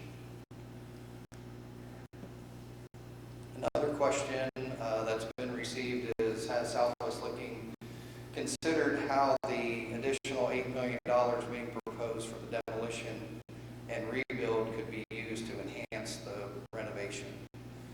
So we have been looking at that, and the challenge that we have, as it's already been mentioned, is some of the spaces are undersized, student dining and gym as a couple of different examples. And so if additional money is spent to do that, there's questionable feasibility and efficiency of doing that plan. One of the sayings that we use is that you would still have the old bones of the building, no matter how much money you would put into it. Another question is, has Southwest Looking Schools considered removing the 65 addition to the Pataskala Elementary and expanding the building westward? Again, with the previous slides that we showed, that does present challenges to even remove part of that building. We still have a tight site with limited bus and automobile traffic circulation. Another slide, or another question that we have is, Southwest Looking consider the additional $8 million could be used to expand capacity at Etna, averting the need for a fourth elementary building as outlined in the Pataskala demolition project. So this one is has been mentioned previously with the master plan. So the Etna building is already designed per the master plan, and the bids have already been received, and construction is set to start in January of 21. Another question we've had is, has Southwest Looking investigated a surgical demolition of the 55 and 65 sections of the current middle school, preserving the 2001 structures for use as a fourth elementary? So as far as the demolition of that building goes, the budget is based on a removal of any hazardous materials that are in the building, and then a complete demolition, not a surgical demolition, which would add cost that is currently not in the budget. Next question is there space planned for a fourth elementary on the Watkins Road campus, either at the current Watkins Middle School or near the new buildings? I'll take that, Kurt. So to answer that question, and just to clarify for those here and listening at home, so we do have available space both at the current Watkins campus, where the current Watkins Middle School is, as well as our new campus where the intermediate and high school is, to put a new building. Currently, we are not planning for a fourth elementary. The current proposal is to discuss the potential of a new Pataskala Elementary in comparison to the renovation, but both of those spaces are viable options for future elementary buildings and or for a new Pataskala Elementary if it was decided to keep the current Pataskala standing and build a new elementary and not renovate.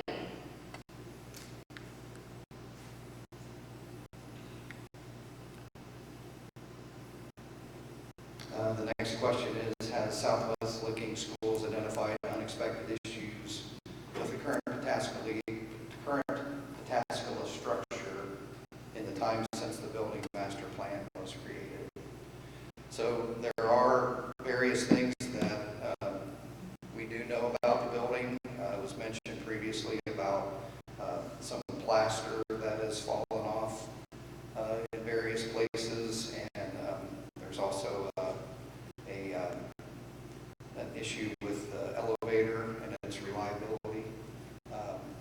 as far as any additional exploration of any underground piping or piping in the walls or anything like that, those have not been further explored.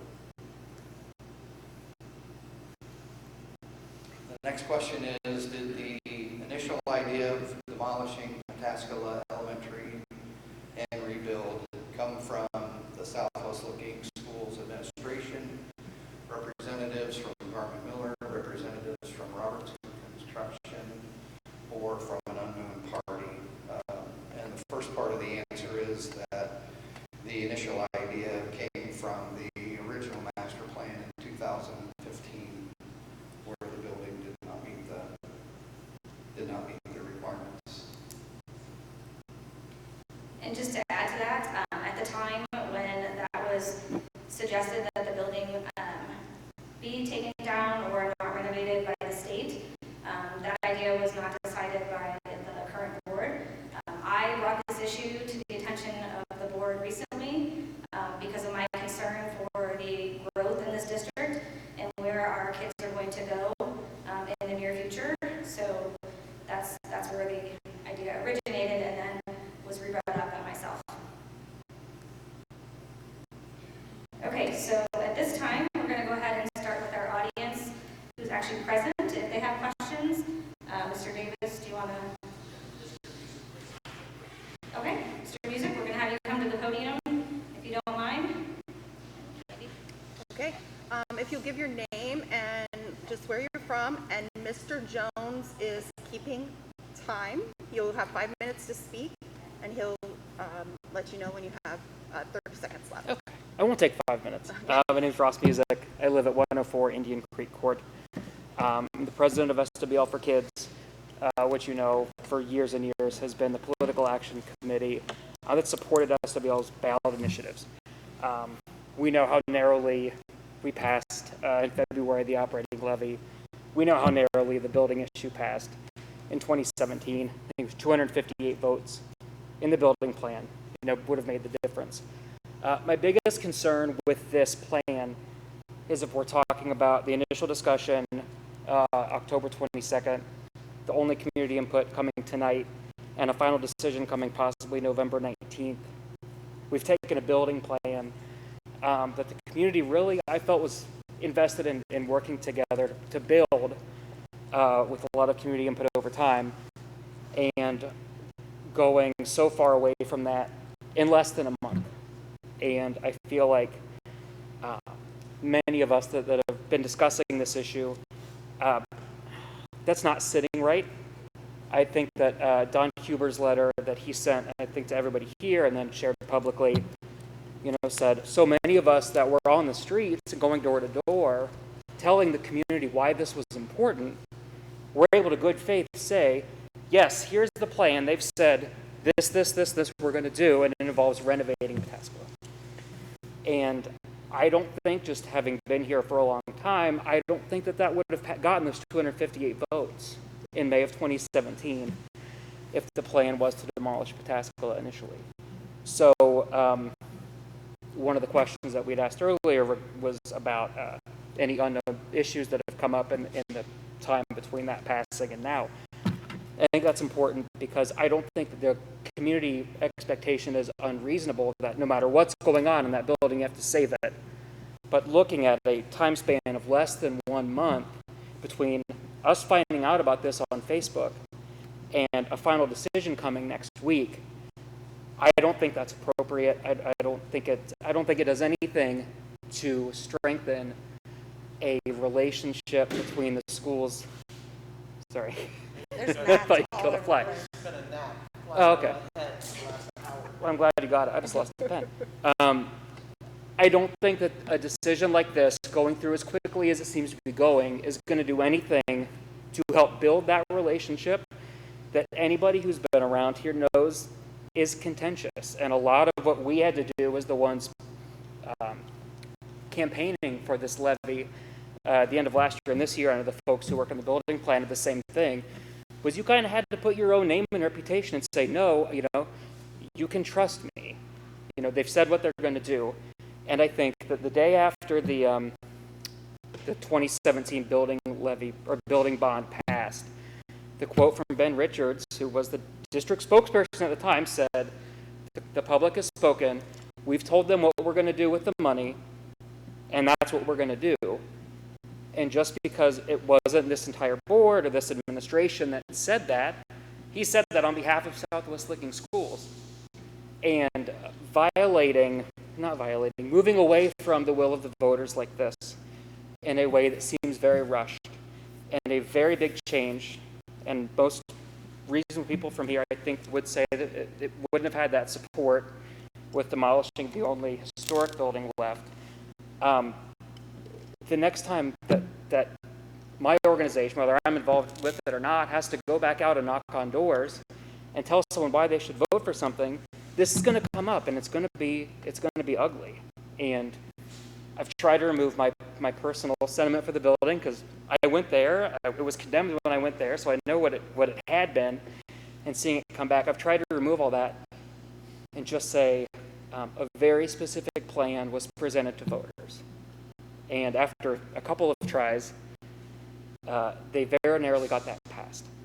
And to so quickly move away from that plan in a way that has not had very much transparency and very limited opportunity for public input, I think will make the next time we have to go to the ballot very, very hard. And so I would ask the district to at least slow down, consider more options, allow more community input, and really shape this into something that we all know we're going to be stuck living with for a long, long time. This is not a decision that I think we should rush. Okay, less than 5 minutes, Rick. Andy, can I say something? Yeah, absolutely. Ross, I appreciate you sharing tonight, and I just wanted to add for everyone to understand, because a couple of your comments, there's been no decision made at this point to tear the building down. Yes, that is one option. There is also an option to leave the building standing and to build a new elementary at a different location. So I think all variables, including renovating, tearing down, and keeping it standing and building new, are all something to be discussed and considered. It's not absolutely positively an actionable item on the agenda for next week yet, right? No, this is discussion. We haven't even come out with the agenda at this point. So No, we have not. That comes out tomorrow. No, we're Mr. Davis, okay, who's next? discussion. Okay.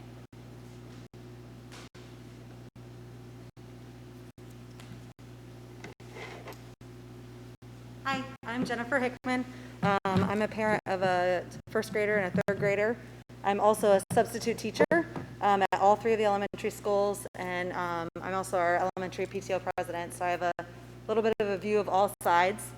I just wanted to stand up and give a little bit of a positive thought about building a new building based on what I see on a daily basis. I was actually at Pataskala today, and I've also had the opportunity to tour the new 405 building and got to see all the amazing things that they get because everything is brand new, down to wiring within buildings that can allow for technology that I don't know that they can do in an old building.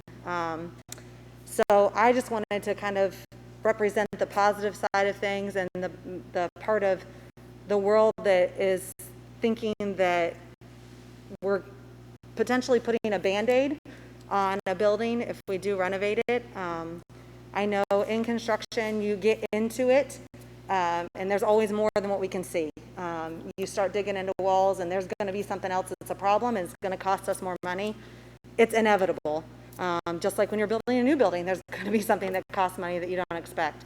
But those are kind of things that I wanted to point out that give a positive for building a new building. Also, while I do realize that there's a lot of nostalgia for the old building, and I don't have that, I'll admit it. I mean, I'm not from here originally, so I don't have that personally.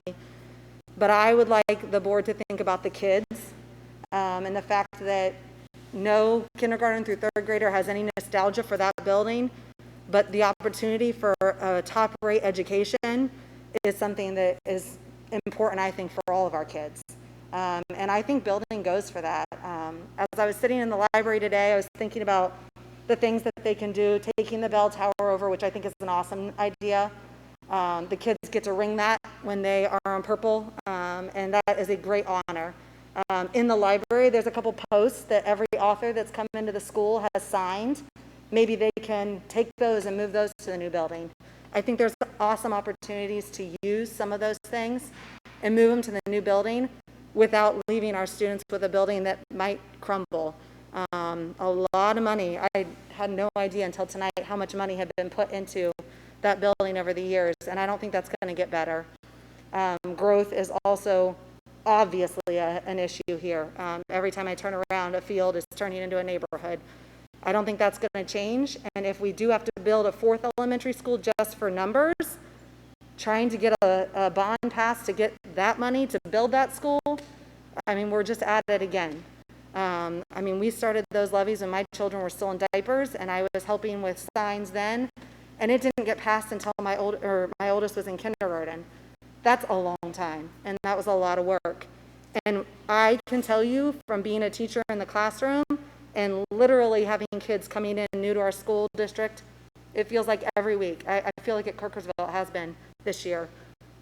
It's not stopping growth, which you guys know, but just to kind of reinforce that.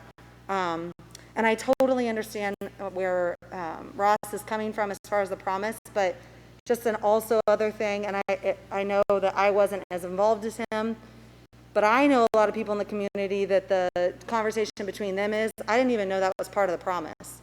So I'm not sure that that is a community thing as much as it is maybe a group of parents that feel that way or a group that have worked on it. I'm not sure it's fair for either one of us to represent the whole community in that, and I don't know how you assess that. I mean, it's not really like you can take it to the ballot or do a poll. I'm not sure, but I can guarantee you that people have said to me during the conversations over the last couple of weeks that they didn't even know that keeping the old building was a promise, so it didn't bother them if it was. They didn't feel that the school district was breaking any kind of a promise. So just some encouragement for the new building, some encouragement for the opportunities we give our kids. I mean, our kids have enough to face in this world and enough challenges. I don't feel like if we can and we can do it fiscally responsibly, I think we should give them the best we can. So that's just my opinion. Thank you. Thank you.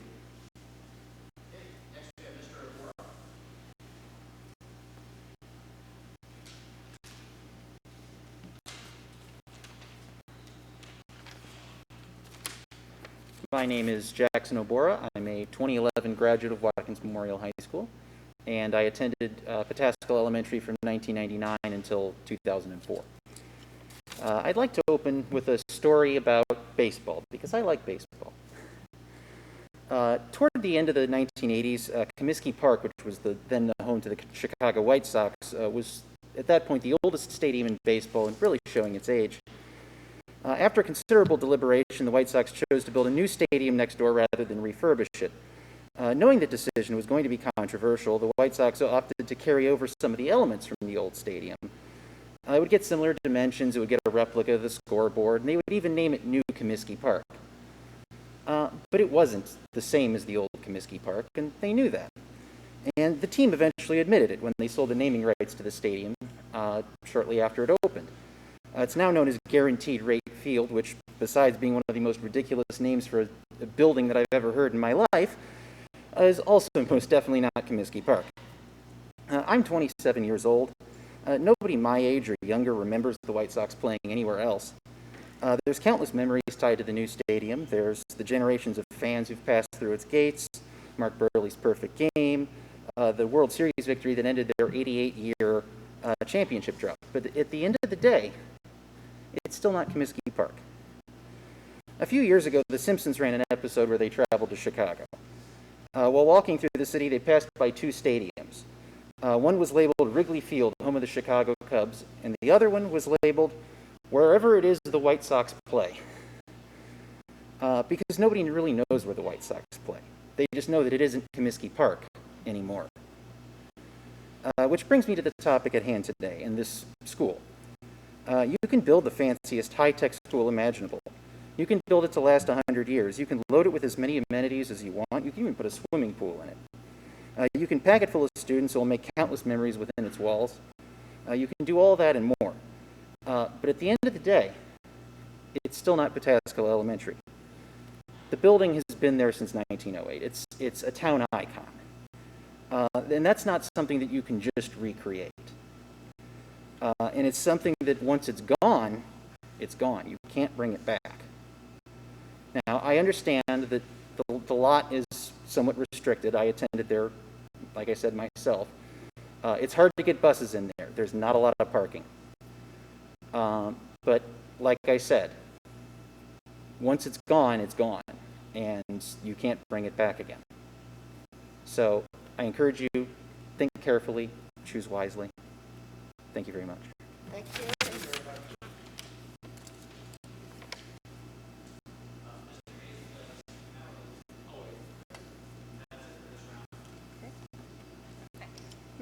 Mrs. Moore?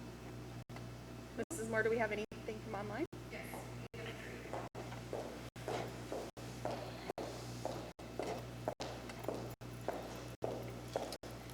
All right, TJ from Pataskala would like to know, what about the physical condition of Pataskala Elementary has changed since the master plan was developed, ignoring the cost?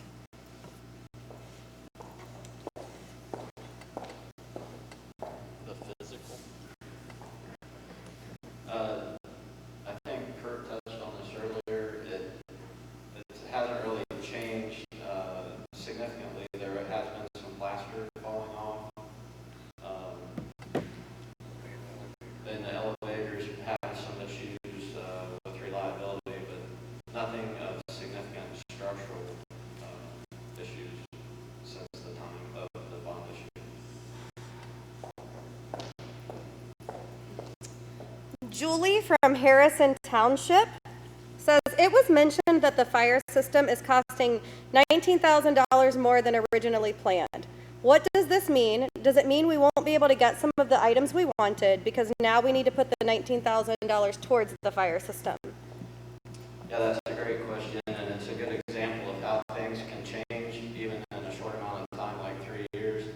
So that was an update in code that nobody could anticipate. They now require voice enunciation within the fire alarm system. So the fire alarm system will have to be upgraded to this voice system. That is where the extra cost comes in. And yes, that's where the challenge comes in. Now you're adding dollars that weren't anticipated, so you have to prioritize, and some things will have to be cut. And the last question at this time is Tony Tanner from Columbus, Ohio, WMHS, class of 1989, says, why is there now a concern about busing versus the last 110 years? There's always been a concern about busing and drop off for kids, and anyone that's attended Pataskala Elementary or dropped students off there or worked in there knows it's always been a concern. It's just never been an option to be able to fix that concern or remedy the issue because of the spacing and where the building is located in the neighborhoods. So that's why with the new building, we would be able to alleviate some of the transportation issues. Is that it, Dr. Moore? Is there anybody else from the audience that didn't sign up that has a question now they'd like to ask that came up?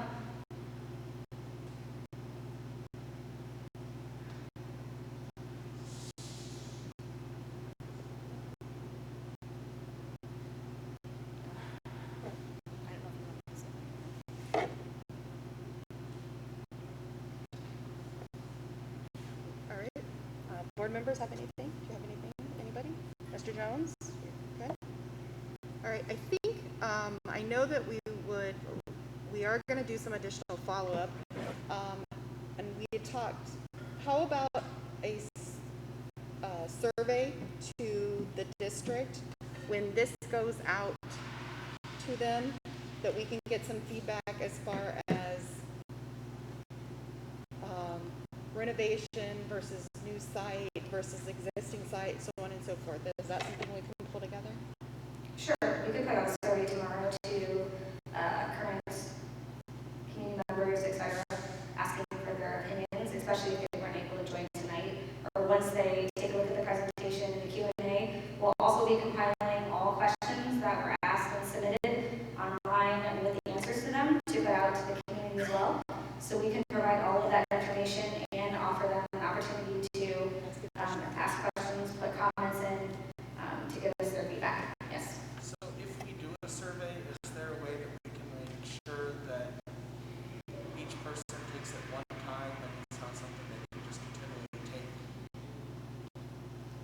yes, we will figure out how to make that happen. Okay.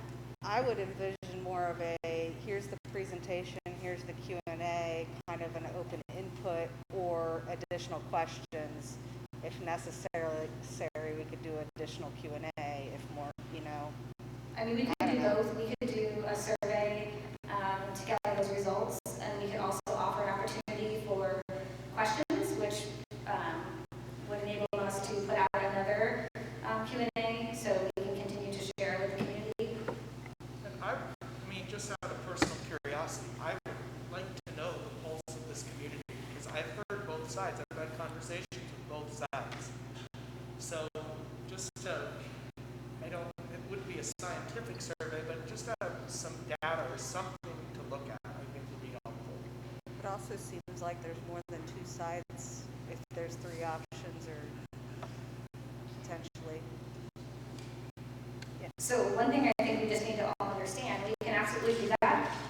We can put out the survey through email. We can put it on social media. There is a portion of our population that doesn't necessarily access either of those.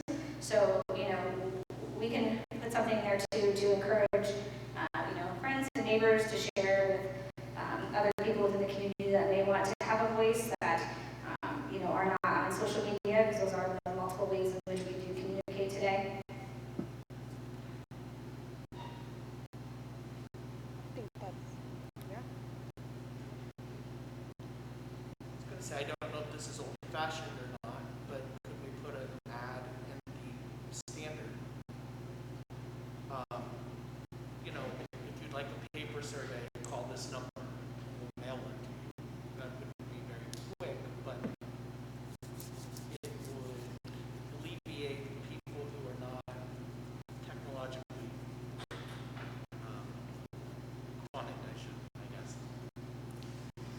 I mean, I think we can do any option. I think that all things are things we can consider. I just think we would need to reevaluate the timeline and consider moving it back to the December meeting. I don't know what that would do as far as where we're at in the process. That would be more of a Garmin-Miller question. I don't think we can feasibly put it in the paper and give people an opportunity to answer and get results and share feedback by next Thursday. Right, and I'm fine with that. If we have to have a special meeting before now in December, I'm fine with that. Okay.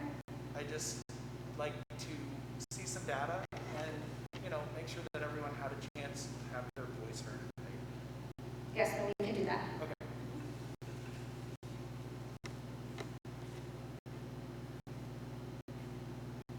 Can I add something in reference to the survey? Yes.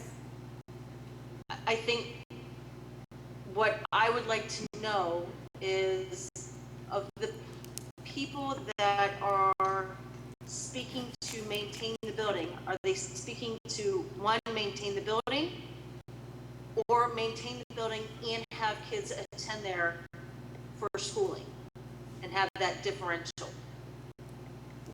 We can do that.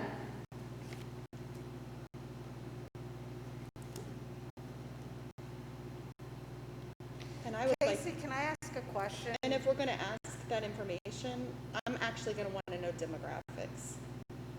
Yeah, I think that's a good idea because unfortunately sometimes people contributing online are part of our community and maybe they never even have been. Absolutely. I'm going to want to know if you're a taxpayer. So. Oh, I lost my thought, darn it. I guess it was in reference to Deb's comment about, are you in favor of saving the building or saving the building and having kids in it? Are there, if we were to save the building, build somewhere else, what would be our, do we have ideas or options of something we could use the building for instead of, or are we, I guess that's kind of. No, I would not say we'd use a building, I'd say we'd sell a building inside. Okay. Because we don't have the money to maintain that building, do all upgrades, and build a new building. The best thing to do, if we're not going to save it, if we're going to keep it, we need to sell a site and the building. And by how long we had to do it through public auction. you want to explain the process, Rick? How that, like what the, process, basically, if we want to sell the site, we do have to offer it to like community schools, I think with a certain range. I think we definitely have a reserve price. If they don't want it, then we go to bid. Again, we can have a reserve price. We can decide whatever bids come in. If it's higher than reserve, it sells. If it's lower than reserve, we can decide to sell it. If we don't sell it, then we can sell it at private auction after all that. So, not private sale. So, if you can't sell it the first two ways, then you can do it through a private sale to somebody. What are some examples of, like, if a community school was interested, what does that mean? Like, what's an example of a community school? Any community school. Anybody wants to start a community school, whatever, they can buy a building and. So like a non-public school? Yeah. Okay. Online school, you know, that comes in, or. A voucher type thing? Could be a voucher, it could be anything you think. ESC. ESC, it could be like Flying Colors, or even preschool, or it could be like some special needs programs. It could be anybody who wants it. We have another question from one of the virtual people, from Dr. Moore. Kind of lengthy. Okay. It says, after the $11 million in renovations is complete, what major issues will still exist at Pataskala that are not included in the renovations?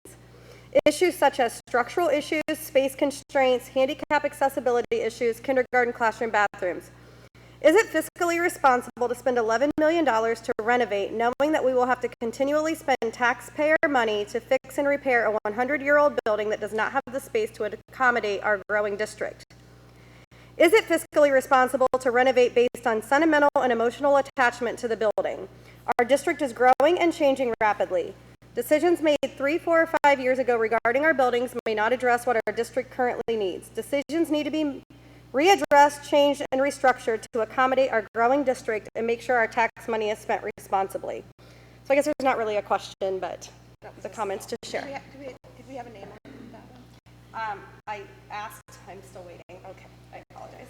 That's okay.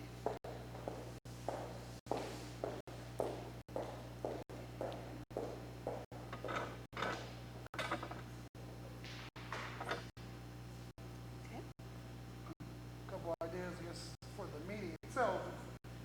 We'll wait until another time to start another presentation. We can move on to the other agenda items. Can we move out of order for that? Yeah, you can do what you want. You're the board. I mean, it's your agenda. If you guys want to move in, address these items, and come back and do the last session, or you can wait till the end. It's strictly up to you how you want to handle that. Well, we have people here waiting. Yeah, you want to do a 5-minute break and then do a presentation? Okay. Let's recess for 5 minutes, and then we'll come back and restart the presentations again. If that's all right. Carmen Biller, okay? So we're in recess. You're back from recess at 6:29. Mr. Jones, call the roll, please. Mrs. Moore. Here. Mrs. Spindler. Here. Mr. Vincent. Here. Mr. Zani. Here. Mrs. Engel. Here, we have a quorum. We can continue. We are on agenda item 3A, community input on building a new elementary in lieu of renovating Pataskala Elementary. Madam President? Yes. Can I just ask something real fast from the last session? I Yeah. know it's still under the same No, agenda item. absolutely, absolutely. The last question we had, it said after 11 million in renovations is complete, what major issues still exist at Pataskala that are not included Yes. in the plan? Could we address that?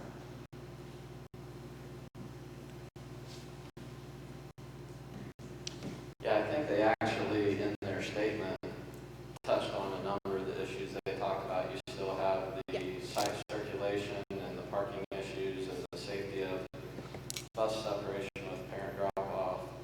You still have undersized rooms. You still have the undersized cafeteria. You have kindergarten rooms with no bathrooms.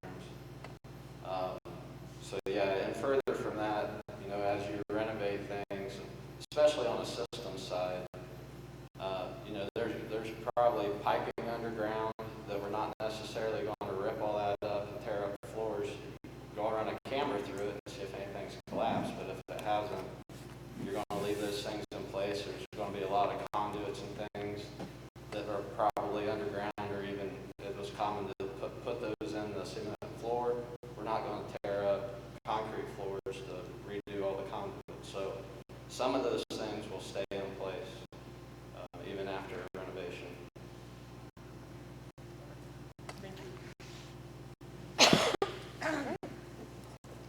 Okay, so we're going to start with a presentation to kind of go over some of the considerations for a new building, and then we'll do a Q&A for questions that were submitted to the district prior to this evening, and then we'll allow an opportunity for those in our audience, both at home and in person, to ask questions as well.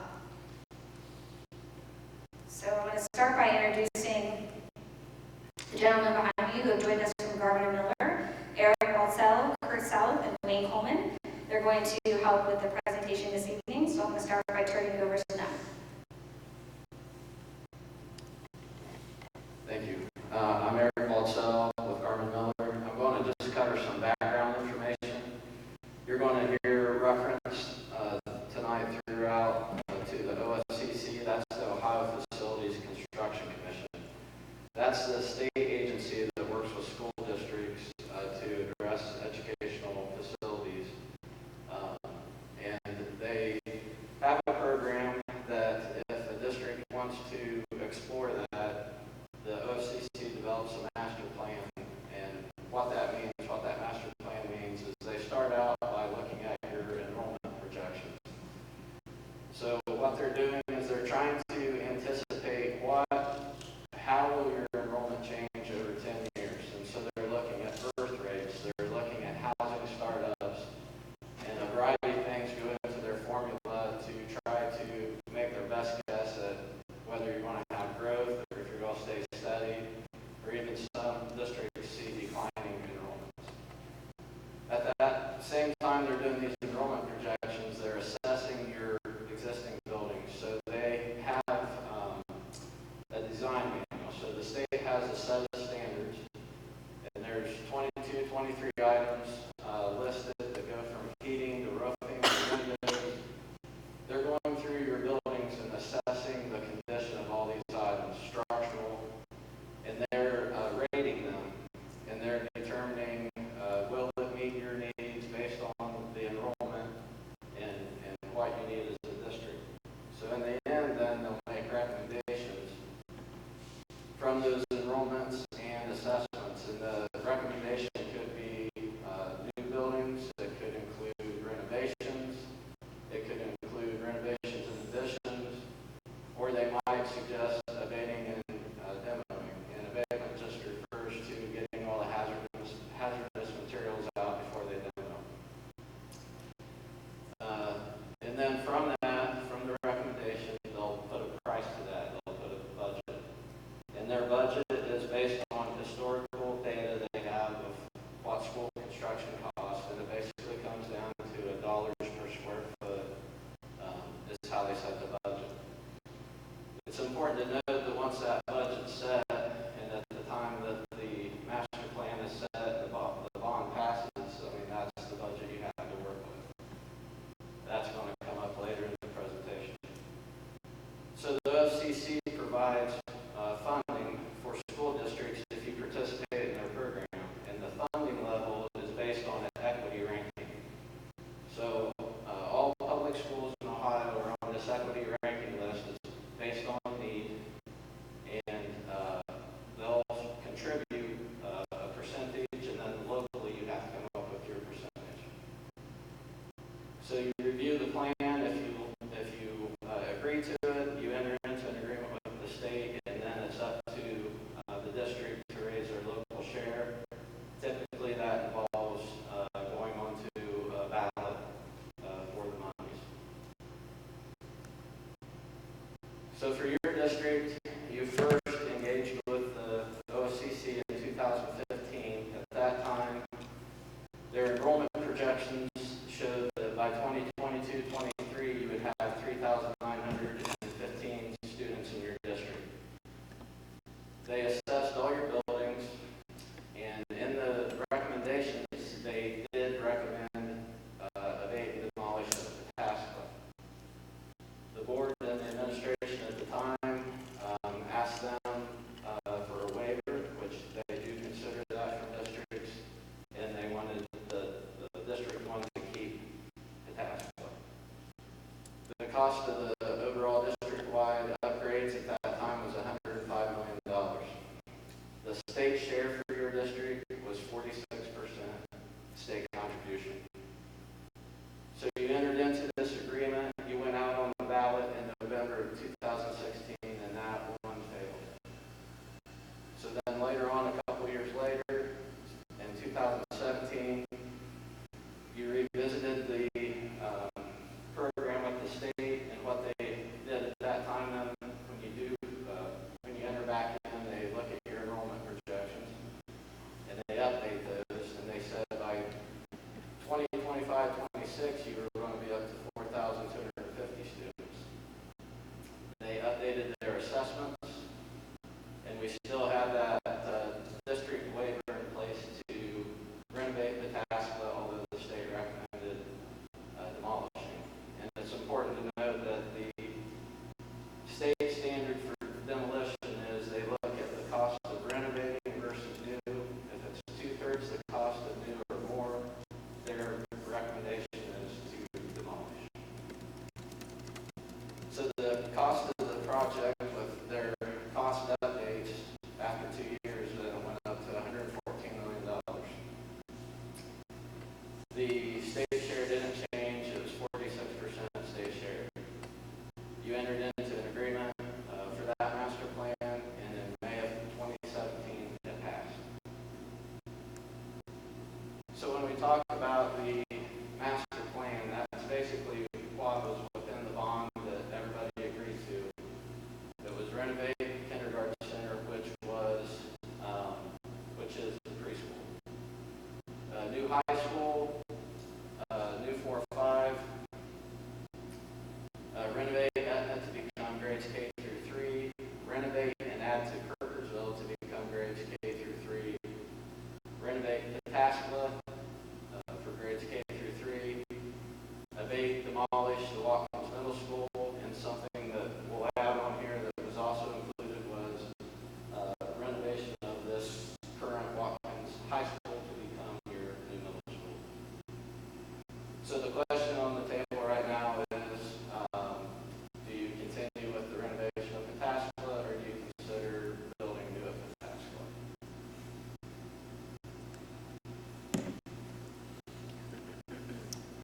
So 5 variables in considering this idea were population, preservation, space, finances, and maintenance. So as Eric said, the OFCC projected our enrollment to be 459 students by 2023, and we have already surpassed this number 3 years earlier. If you take a look at the graph, that gives you a visual of what exactly that looks like for our current growth, from where we're at today to where they thought we should be 4 years from now. In addition, the current renovation plan does not allow for growth. So if we were to build a new elementary, we'd be able to accommodate future growth up to 600 students, which would help alleviate some of the new students moving in, as well as new construction. A lot of people have asked about the ideas of incorporating parts of the current building into new buildings, such as inclusion of the bell tower. And we'll give a few examples this evening, but we can absolutely look at preserving certain elements as well as recreating them in a new building, depending on what community input we receive. And we would also plan on working closely with the Licking County Historical Society to find ways to pay homage to the current elementary building.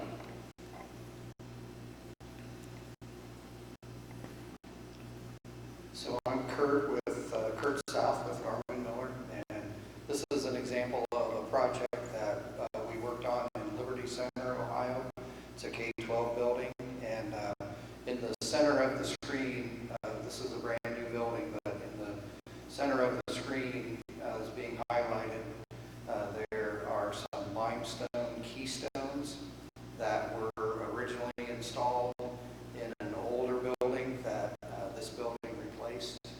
So the district wanted to save those items, and so we were able to remove those from the current building and then reinstall them in the main corridor in this building.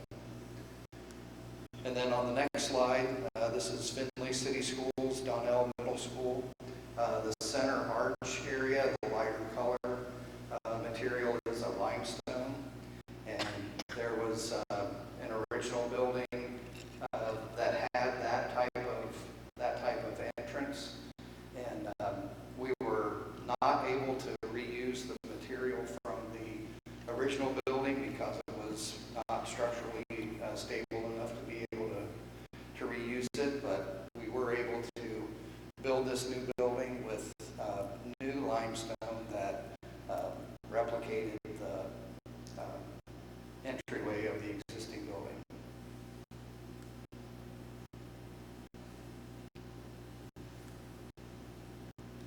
So just a few examples of when we talk about the differences between a renovation in comparison to a new build. The existing lunchroom is undersized at 2,100 square feet. A new building would allow us to build a 3,000 square feet lunchroom for a growing population. I know it's been asked before why we couldn't do this within Pataskala Elementary, and it's because of the location of the lunchroom that we were constricted in what we're able to do during a renovation. In addition, the existing lower level is half underground and not all areas are handicap accessible. So a new building would allow all students to be able to access all parts of the building and would be compliant with ADA guidelines. The gym is another component that we're unfortunately unable to renovate in the new building because of its, or in the old building because of its location. So the existing gym does not have bleachers. It's 2,800 square feet. A new gym would allow us to have bleachers and would be 4,000 square feet. A new building also allows for additional parking, and which has less impact on neighborhood traffic. Now, keeping in mind there are multiple options for a new building. That would include, or one option would be to put it at the back of the current site, and we'll get into this a little bit more tonight, but if you put the building at the back of the site, the current elementary would have to come down because of the site allocations and how much spacing we have. You could also leave the building standing and move it to a different site, a new elementary, which would also help with parking either way. And due to classroom and plumbing constraints, the kindergarten classrooms would not have restrooms. In the renovated building, a new building would allow them to have these large classrooms with the built-in restrooms. That would be the same that we currently have in our kindergarten classrooms, which are currently at Kirkersville Elementary. So unfortunately, when you do a master plan, sometimes the plan, when it's originally created, it does not keep up with the current cost of things. So our plan is over 3 years old and does not currently reflect current construction costs. So at this point, we're going to have to reduce the amount of items that are included in our renovation or ask the board for additional funding for that project. So to give you an example, the existing fire alarm system, the budget was $44,629, and now we have a change in the building code, so the new budget is $63,000, which is $19,000 more than originally expected. This is just one example of things that come up when doing building renovations. Just to give everyone an idea, over the past 20 years, we've put $4.5 million above expected expenses and renovations into Pataskala Elementary. And so we're at the place to minimally renovate it. The cost would be $11 million plus an additional 12% due to increased construction costs. To build a new facility, it would be $18 million, and this would not cost our taxpayers any additional money. When we look at maintaining the building, the existing structure, the framing is made mostly of unreinforced masonry and wood, which we've seen failures in the past. A new building would have the reinforced masonry and steel structural framing. Also, the current roofing system is a low slope,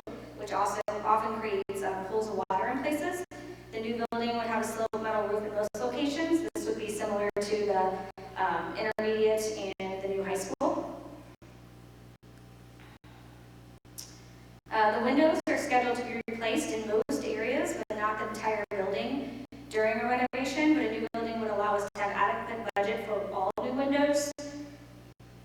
And then obviously a new building would give us increased efficiency as the walls, the roofs would be insulated, mechanical rooms, the systems would all be designed with proper clearances.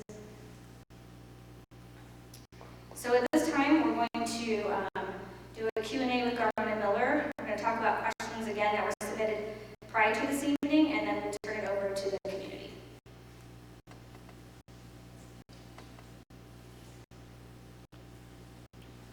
So the first question is, what would the capacity of the new building be? We need to go backwards for the answer. The capacity of the new building would be 600 students. We would have 6 classrooms each for kindergarten, first grade, second grade, third grade, and that's based on a 25 students per classroom, which is a OFCC calculation, and the new building would be 69,000 square feet. Another question we've received is, why can't we add on to the existing building? And on the next slide, this is a concept plan looking at renovating the building and starting from right to left is where the original building faces, and so we were looking at adding bus drop-off at the front of the building, right there where the cursor is. And one of the requirements that we have to follow with the design manual from the OFCC is to separate the bus traffic from the car traffic. And so looking at the car traffic there on the left-hand side and using that area for car drop-off. Those streets to the side have been used for over 100 years, but they're essentially alleys and they're off-site. So, and the size of the site is about 7 acres, which is under the recommended size of the OFCC. So to summarize that, we have a very tight site with limited area to expand, and the building, the original building itself extends almost from property line to property line in the north-south direction. Another question is, why can't we keep the old building standing and build a new one behind it? And so this, again, is another concept A, and it shows on the left-hand side a dark outline of approximately 69,000 square foot new building located right behind the existing one. And ideally, to make everything function appropriately, the original building would need to come down to allow for the bus drop-off there in the front to the right-hand side. And then, if you can see to the south of the new building, we're still accessing the south side of the building with very limited parking and very limited drop-off area.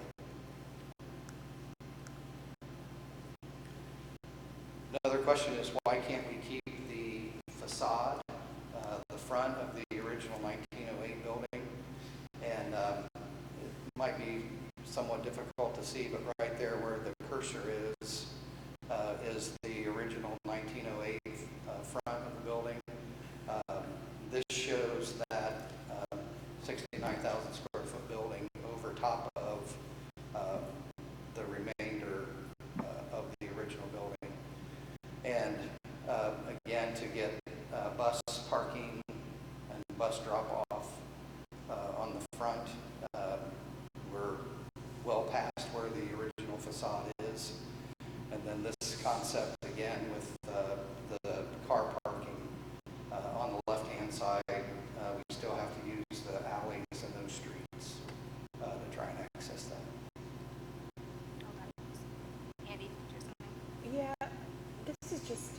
Is the, if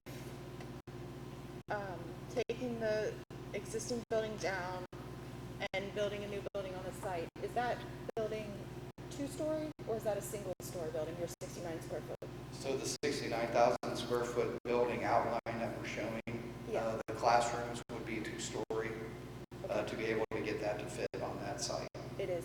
Okay, so my question is, if you took down the existing building, could you replicate the facade further back? So based on what we've talked about before, to be able to replicate some of that design work at the front, that is something that we can do. Okay.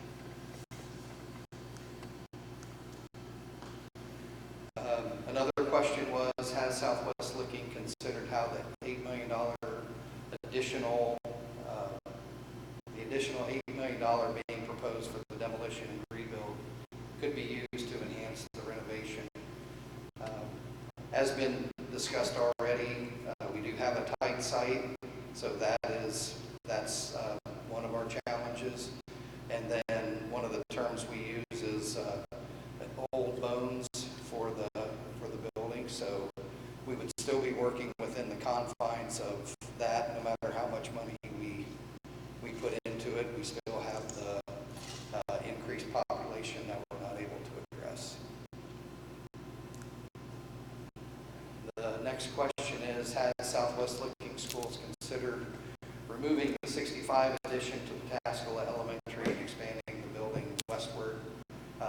Again, that was one of the previous slides that we showed, and again, still has the difficult site circulation and does not address the increase in population. Next question is, has Southwest Looking considered if the additional $8 million could be used to expand capacity at Etna Elementary, averting the need for the fourth elementary building as outlined in the Pataskala demolition project? With the current schedule that the projects are on, the Etna building is, the design work is complete and the bids are nearly ready to be, or contracts nearly ready to be awarded, and construction is scheduled to start in January. Next question is, has Southwest Looking investigated a surgical demolition of the 1955 and the 1965 sections of the current middle school, preserving the 2001 structures for use as a fourth elementary school?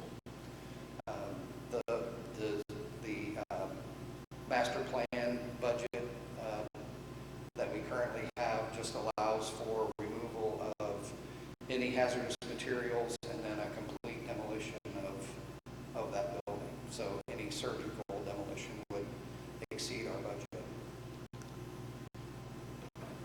And then is space planned for a fourth elementary on the Watkins Road campus, either at the current middle school or the area near the new building?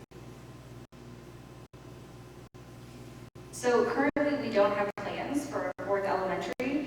The proposal was brought up to do a new Pataskala Elementary to help with current growth and immediate future growth. We do have space both at the Watkins campus where the current middle school is, as well as we have space at the new campus where the new high school and intermediate are. So those are both potential sites to build on down the road and or a new Pataskala Elementary.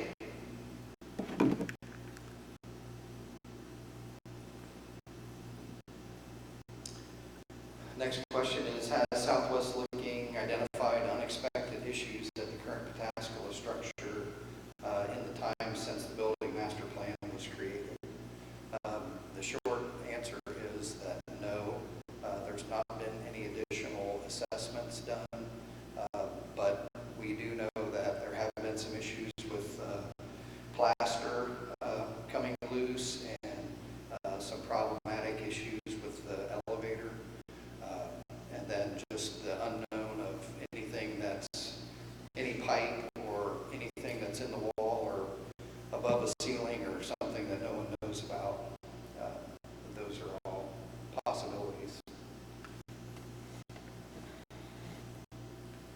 next question is, did the initial idea to demolish the Pataskala Elementary and rebuild come from Southwest Looking administration representatives, from Garmy Miller, representatives from Robertson Construction, or an unknown party? The two-part answer to this. The first one is the original idea came from the OFCC and their assessment and their recommendation guidelines. So although the OFCC recommended in 2015 to not renovate Pataskala and to build a new school, I recently brought this attention to the attention of the board based on our current growth and enrollment as a concern that I had that we are going to outgrow our renovated buildings before we even have a chance to move into them. So yes, it came from initially the state, but then I was the one who brought the idea back up. Okay, so at this time, we're going to go ahead and turn to our in-person audience, and then we'll go ahead and take questions from our people that are watching at home. Mr. Davis?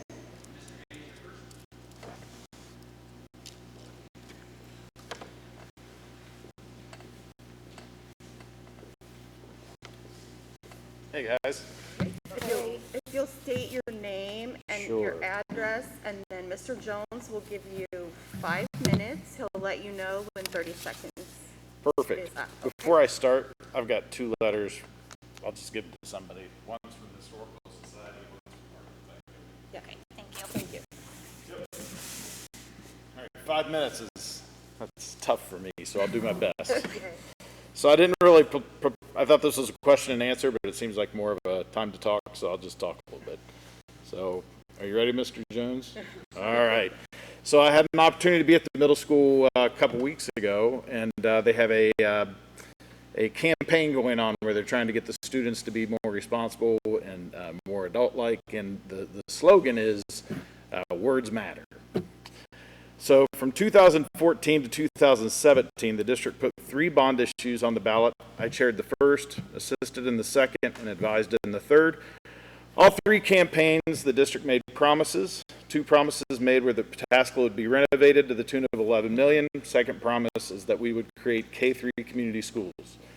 As someone who worked on those campaigns, I can tell you what almost all of you already know. Those were 2 important promises. It was discussed in campaign meetings that this would not pass if we were going to tear down Pataskala Elementary, which is why the school asked for the variance from the state. So I'm glad they brought that up. It was also discussed that the idea to grade band was terrible, not necessarily a bad decision, but bad for community support, which is why we talked about having K-3 community schools and why that was an important promise. We were trying to get votes, is what we were trying to do. I've shared my feelings with you regarding why I think it's important for you to keep your word when it comes to renovating Pataskala. But I'm going to go through and try to objectively look at the reasons given for this change of course. The first one is circumstances have changed. No, they haven't.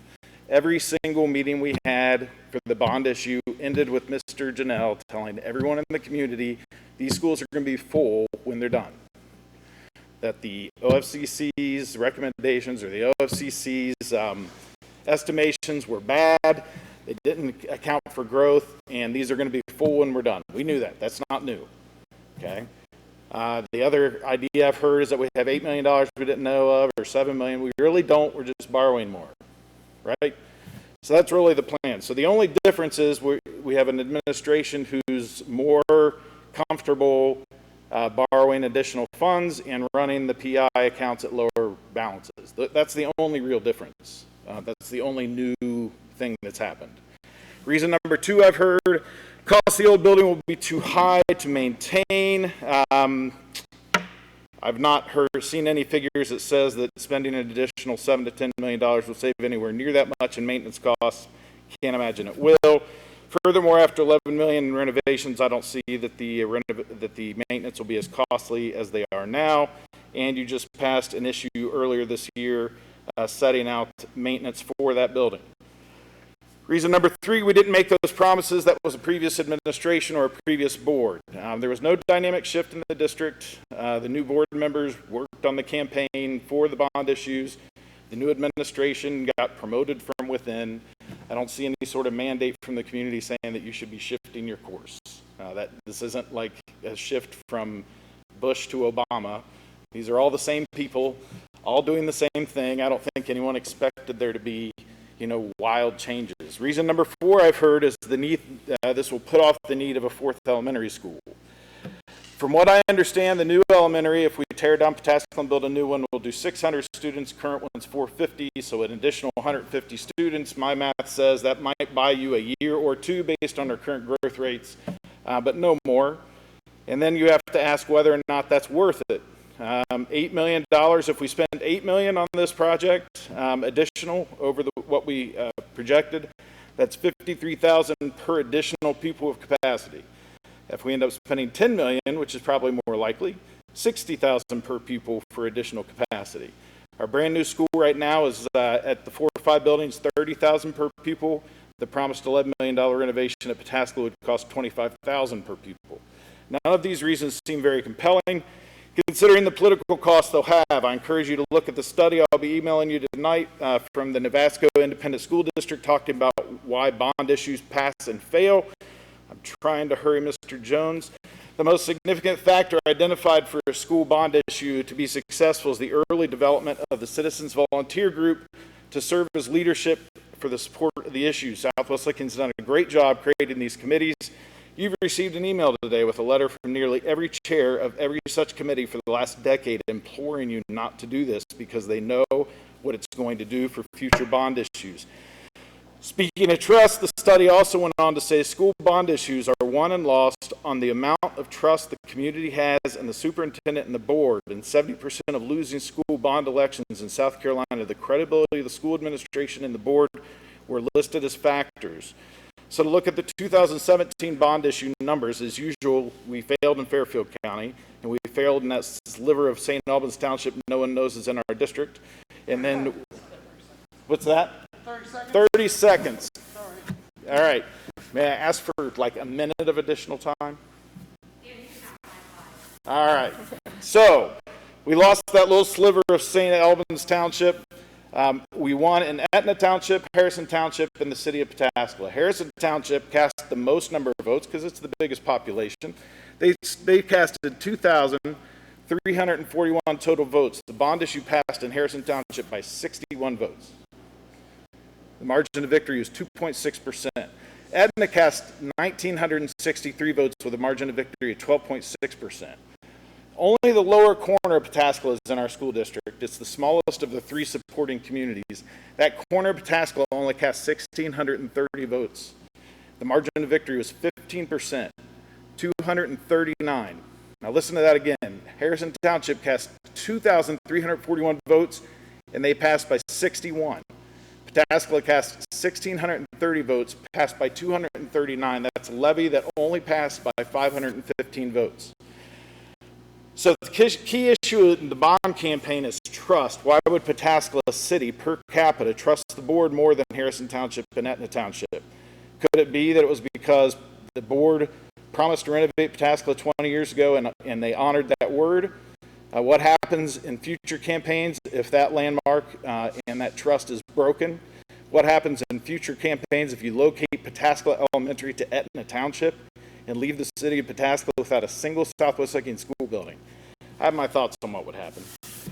Which leaves us with the final question. If you keep your word and renovate Pataskala Elementary, what do you say to those voters who ask you, why didn't you tear it down and build a new one or relocate it? It is a simple answer. You tell them the same thing you're teaching their kids. Words matter. Thank you.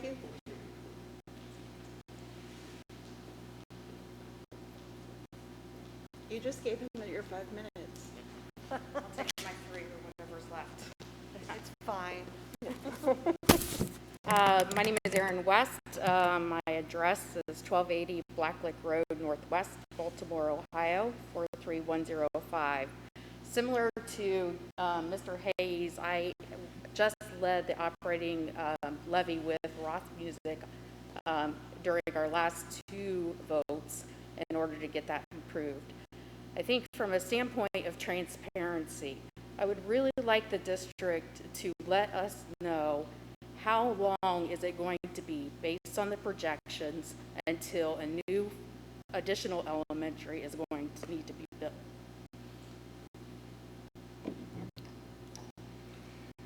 I think that's a question a lot of people would like an answer to, Erin, and I wish I had an answer for you.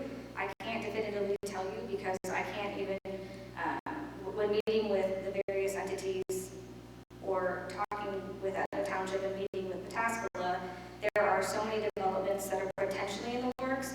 Maybe they're on hold, maybe they're waiting for this phase. It's truly very hard to predict how rapid the growth will be.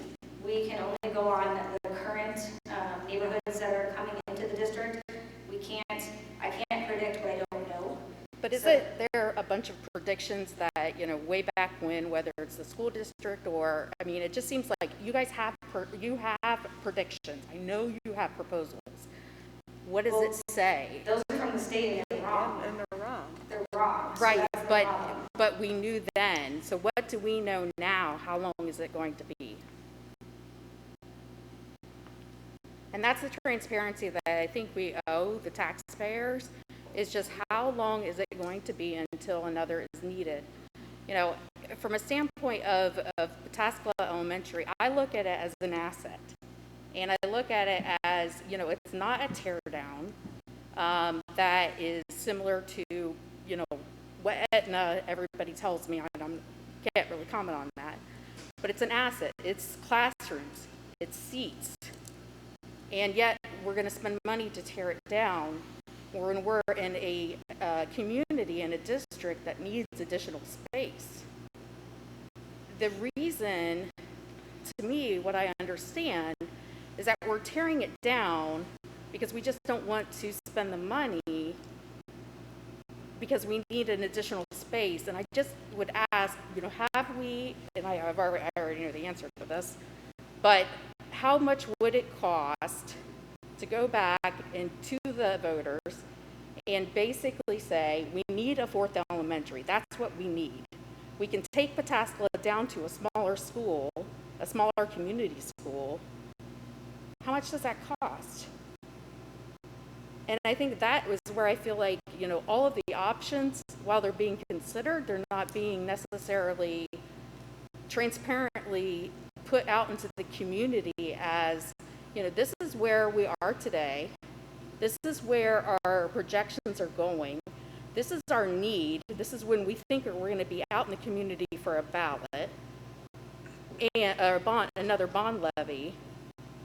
And I would just encourage the board and the district, if you're going to make such a different change compared to that master plan, and I guess I don't understand the master plan. Well, we haven't made a change yet. No, I know. But the master plan can't be changed for Watkins Middle School, but it can be changed here. It just doesn't add up. And so I would ask the board and ask the district to spend some time, just like we did back in 2016 and 2017, spending the time to educate the community through focus groups. I think I sat at the same table you were sat at. And we spent months to figure out what the needs of the district were and to help the community understand it. Here, it's 2 weeks or 3 weeks. And I just encourage you to really think about, you know, being a lot more transparent about what the community, what we're seeing in the numbers, and then also, you know, how long is this going to take until there's a next need coming down the pike? And is it better just to go ahead and rip the Band-Aid off, do another bond levy today, and, you know, make this better for the future going forward? I think that you just said that, you know, we can't change the master plan about Watkins Middle School, but we can do it about this. I think that's one of the things. I mean, I think we've talked about even specifically, when we get down the road and it gets time to do something with Watkins Middle School or demolish it, we may do that. We may say, is this public entity want to take Watkins Middle School, or do we want to do something else with that building? So that's why the plan is fluid. I mean, that's kind of been. I apologize. I thought you said that it was, the only thing we can do with it is destroy it. No. Take out the hazardous material. The funding right now has it, we have funding for abatement and demo. So if we did anything different, we couldn't use that money for anything else. Correct. But as a district, if in 3 years, when we don't have to use that building for whatever, if we decide we want to do something, or we have an entity that wants to use that building, we can choose to not demo that building, correct, Mr. Jones? Or if we have somebody that wants to rent that building or buy that building, I mean, I'm just throwing something out there. I know that we probably would not sell that building because it's on our property here, but I mean, those are options to us. We're not locked in. It's just that the only thing in the budget allows for demo. Correct. There's no other money to allow for anything else. Correct. For that Yes. building. Yeah. And that's, so, but there's money in here for renovation, but we're going to be using money, is that new money going for demo? No, it would be. We have to pay for demo of the task, yes. If that's what the board chooses, yes. And so I think, again, when is the fourth elementary? Because I have to believe that you guys know when that's going to be. No, I don't. Or when it possibly, are we talking 5 years? Are we talking 2 years? No, I mean, like right now, there's zoning on the table that Etna Township is fighting with New England Acres and Royal Acres and this acres, not acres, over 450 houses on Palmer Road. I mean, that's 450 houses as a whole elementary by itself.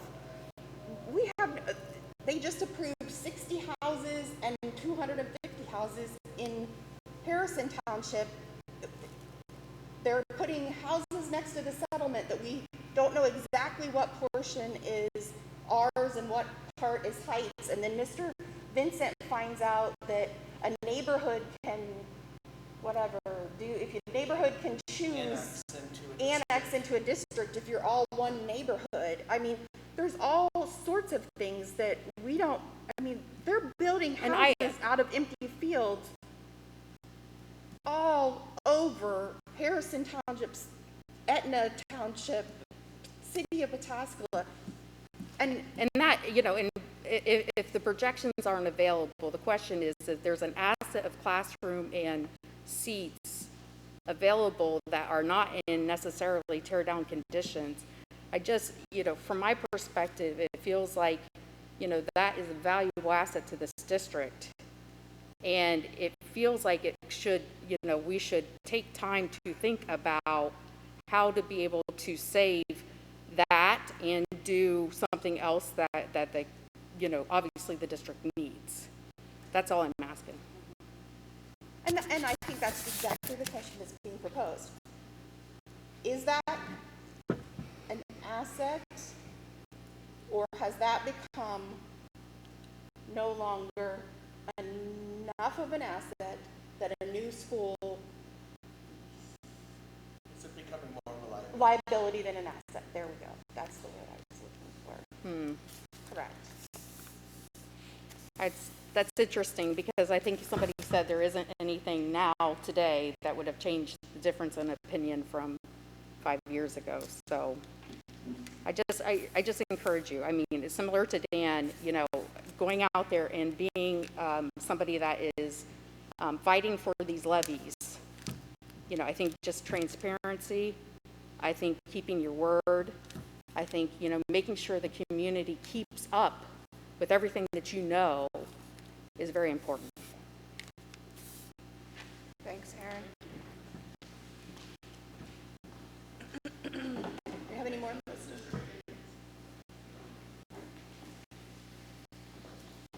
Mr. Hicken.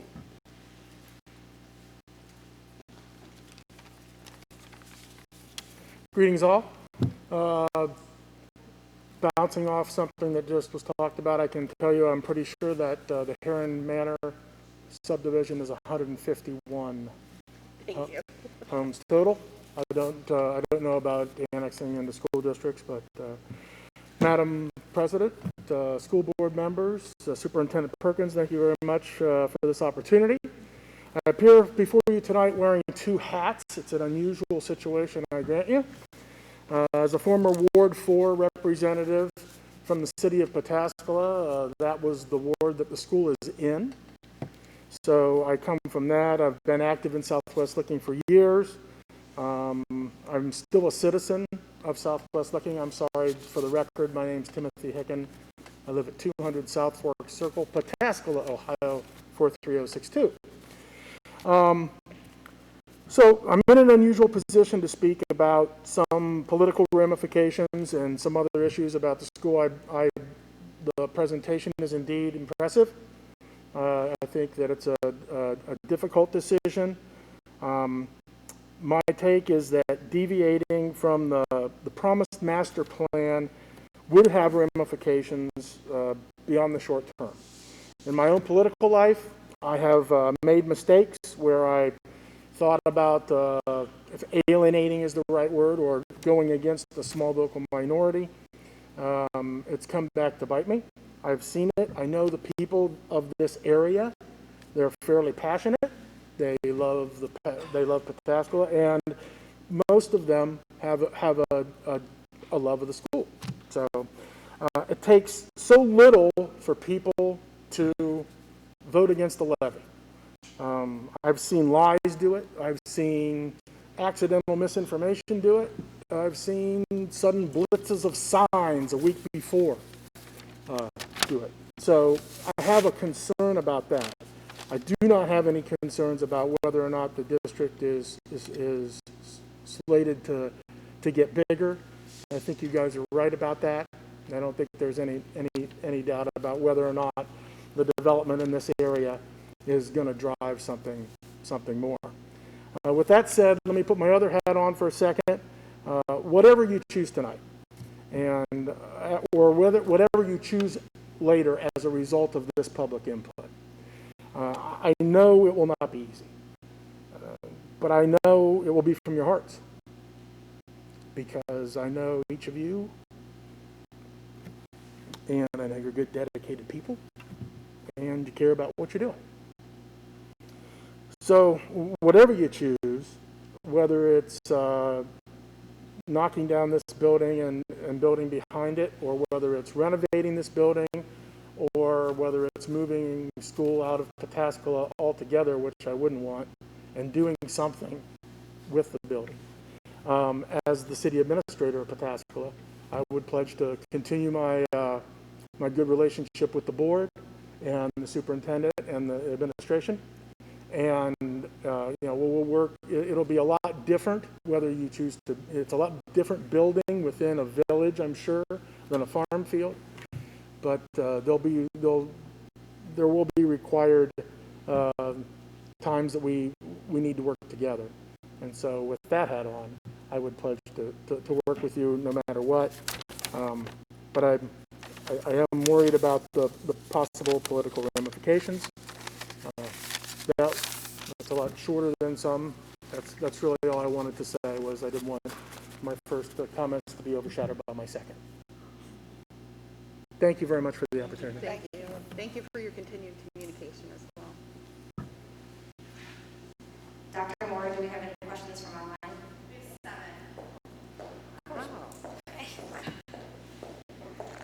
Several comments and then a few questions. The first one is a statement from Katie from Harrison Township. This one's quite lengthy, so just bear with me for a second. I am someone that can deeply appreciate the nostalgia and history within the walls of Pataskala Elementary, as I attended there 1st through 3rd grade, as well as taught in that building for 3 years. When we invested in new windows for the building many years ago, Mr. Ziny bought my class window and gave it to me, and it is such a wonderful piece of history that I value. With that being said, as someone that has spent a lot of time within its walls, I can see the many drawbacks educationally that it simply cannot provide. My own children are now students in the school district. Will the renovations of the old Pataskala Elementary provide the same technology learning opportunities that a new building could provide? I am also concerned about the accessibility for children in wheelchairs within the existing Pataskala Elementary. Certainly every child should feel included in every area of their school building. Will the renovation solve the accessibility issues at the current building? I remember the elevator breaking down countless times when I taught there. Also, do the renovations include making the current playground friendly for every child? I have concerns that if we continue to renovate, we will be having the same conversation in 10 to 15 more years. Ultimately, it does make me sad to tear down a building filled with history. I'm not going to pretend it doesn't, but the most important thing to consider here are the current and future students of Pataskala Elementary, not the past ones like myself.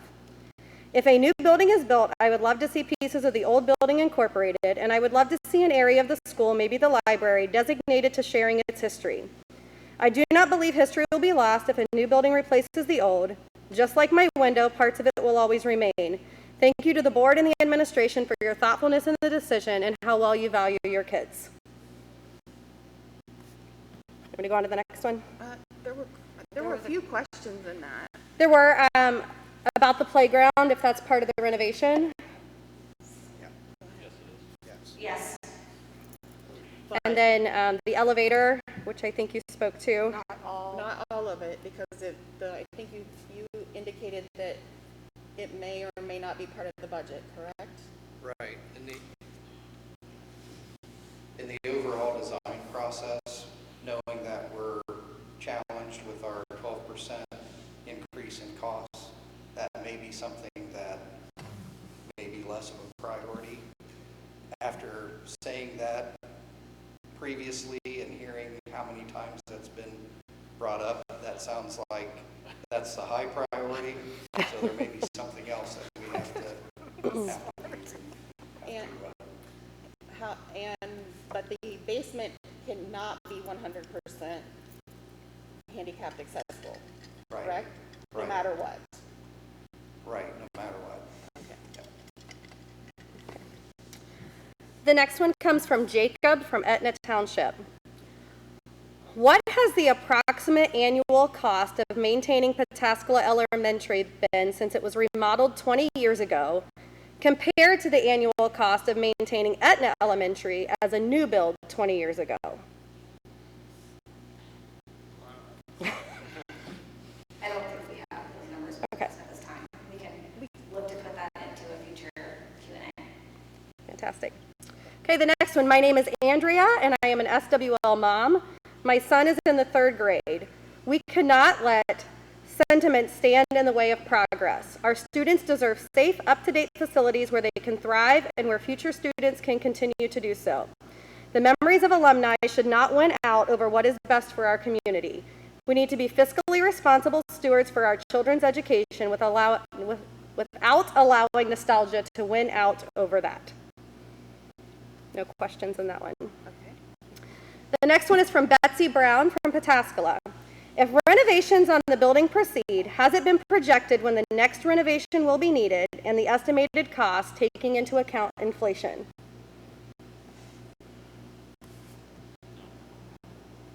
No, not at this time. Okay. The next one is from John from Etna. Do I understand this correctly? There is now a $19,000 deficit because of a new code for fire. So knowing the age of the building, there certainly could be issues with pipes, conduits that are seen and not seen that must be resolved, correct? And now because of the changes, we get less windows replaced, less efficient heating and air, less of what we need. Is this correct?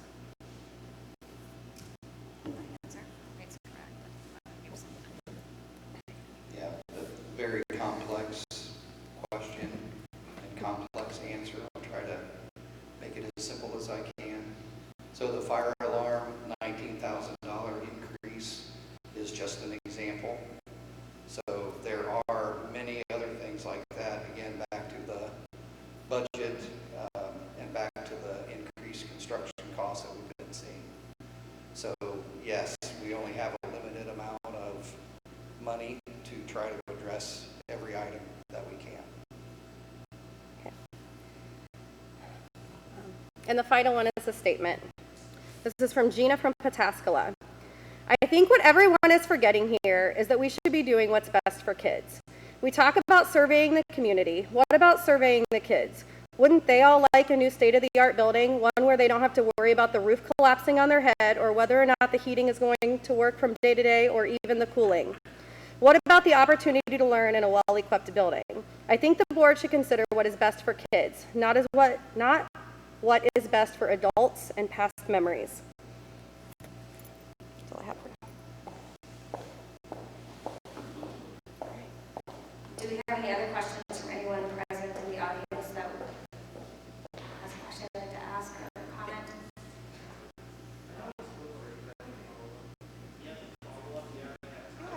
That's fine. Come on up.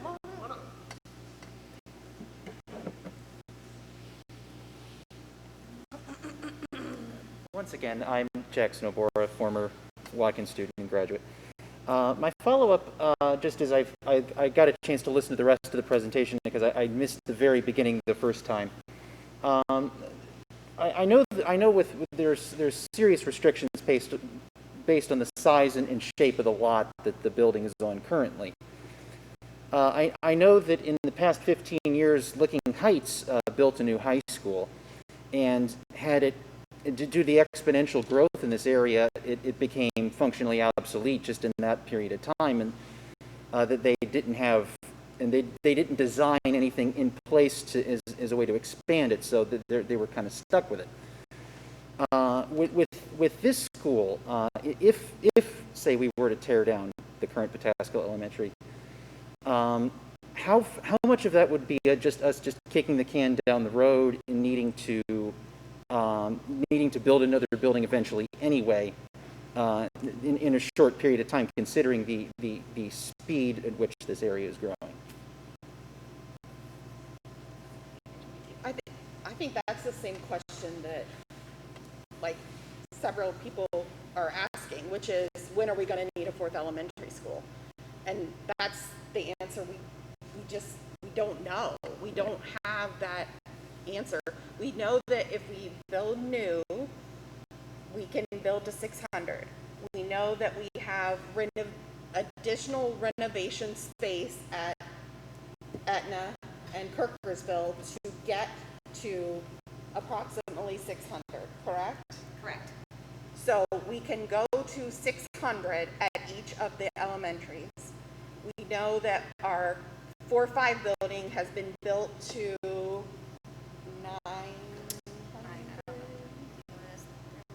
Is that right? It's been a while, but I think it was 900.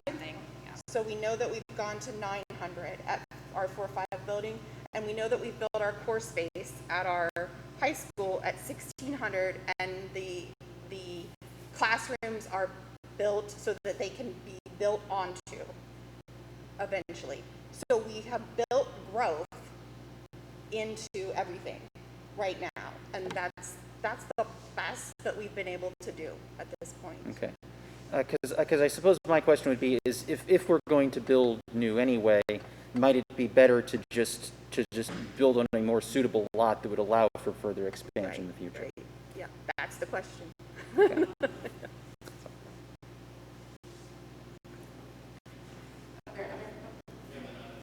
Just based on that. Yeah. Just something else I want to say based on what he said and something somebody else said is that if we do that and move away from that lot, and somebody mentioned we no longer have a school in Pataskala. Correct. I think that would be a huge community impact personally, especially for the people who live down there and walk to school and want to continue to be able to walk to school. I think that's something you really have to consider if you're going to sell that, because it makes sense if you're not going to use it to sell it. So I do think you have to consider that. I'm not sure that's a good option either. Just wanted to follow up on that.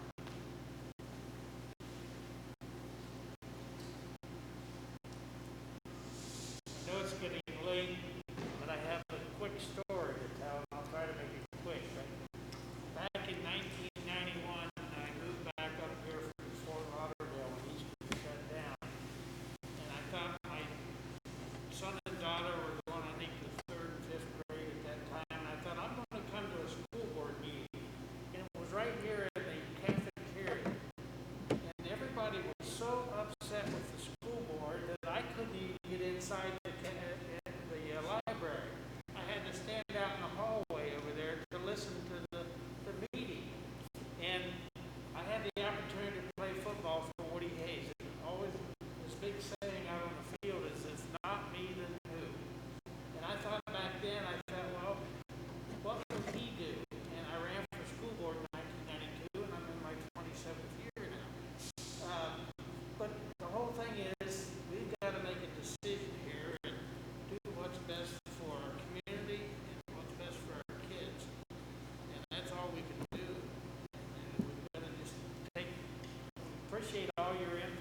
Anyway, that's my story.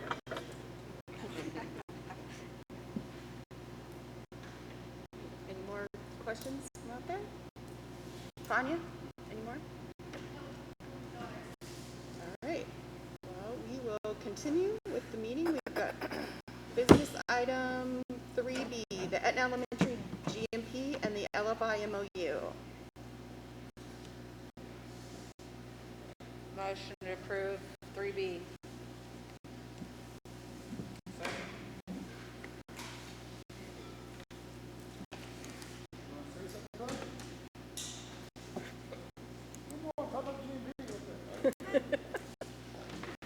All right, so this is the final, as Garm Miller said, it's been bid out.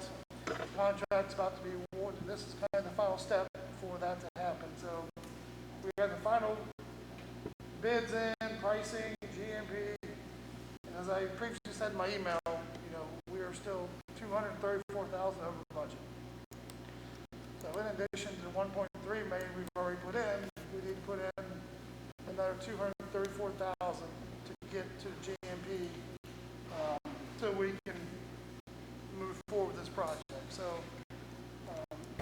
I broke down different LFIs, pricing, and all it just comes down to, as we said, the market pricing. And the budget for the building wasn't enough. It was a small budget, but it wasn't enough, so we had to put more into it. So kind of 1 and kind of 3, D is kind of commingled with 2, is that we still have money within our LFI interest income that we could use to pay us $234,000 with without getting into a PI contingency or anything else. So if you have any specific questions, I ask the board to approve the GMP and LFI MOU. So I continue renovating that. Anybody have any questions for Mr. Jones? All right, Mr. Jones. Mrs. Spindler? Yes. Mr. Zani? Yes. Mr. Vincent? Yes. Mrs. Engel? Yes, that motion passes. Item 3C, the Etna Elementary alternates. We need a motion to approve. I'll move approval. Second. There's a lot of discussion here. So, again, with the budget constraints with Etna, there was a lot of things that we couldn't get, that we had moved to alternates to pricing. Similar to what was, the bid prices were $234,000 over budget. So there are no bid day savings. There's nothing. So in order to select these alternates, the board will need to put additional funds in. So again, the funds would come from interest income from our bond issue for our local share and our LFI share, as well as start to dip into our PI contingency. There are several things on the list. If you want to look through them, some of them, Robson needs decision early so they can order stuff. The other things, like for example, one of the big items is $325,000 for basically making that building a hub for our fiber ring. But the fiber ring was not approved by E-rate. So we're going to redo it again here real soon for this coming year. So we won't know for a while yet if that gets approved by E-rate, which means we don't know if we can take that alternate until we hear from E-rate. I mean, I guess the other option is the board could foot the full $350,000 bill. I don't know if we want to do that or not, but it's a fiber ring. So some of the stuff's going to have to wait a little bit. So the other issue with the budget constraints is the contingency funds that we have set back are very low. It's only like $150,000 for that building. And we already know, walking around it, there's a lot of cracked bricks on every single corner of that building that's not covered in the project. So we got an estimate, that's $30,000 to fix all those. And if we do that, and we should do that, because the bricks are going to break out one day or not, that takes it down to 120. And there's issues potentially with the doors. The doors are not included in the budget. But there could be holes in the doors when it's done that are maybe filled, but they may not look good, so we may want to replace the door.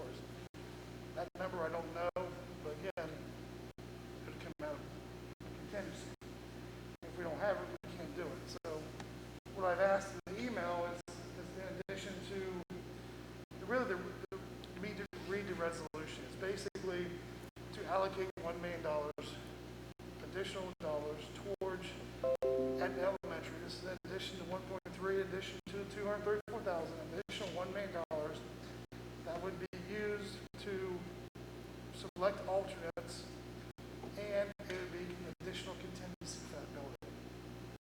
If we didn't need it, we get the money back.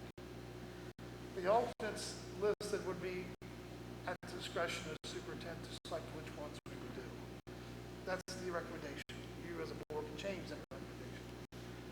There's some things, $28,000 for trees. You may not do that because of where we're at. But there's other things about replacing the countertops, that needs to happen. That's an alternate that we think we probably should do. Just as we move on, that's kind of what, and the problem is the decision didn't even made now. So the option is to approve the ones we did now and then come back to you every time we need approval of an alternate, or give Dr. Perkins the ability to select from this list of alternates the ones she wanted to do. And anything over and above the alternates would be stuck and essentially nullified under contingency.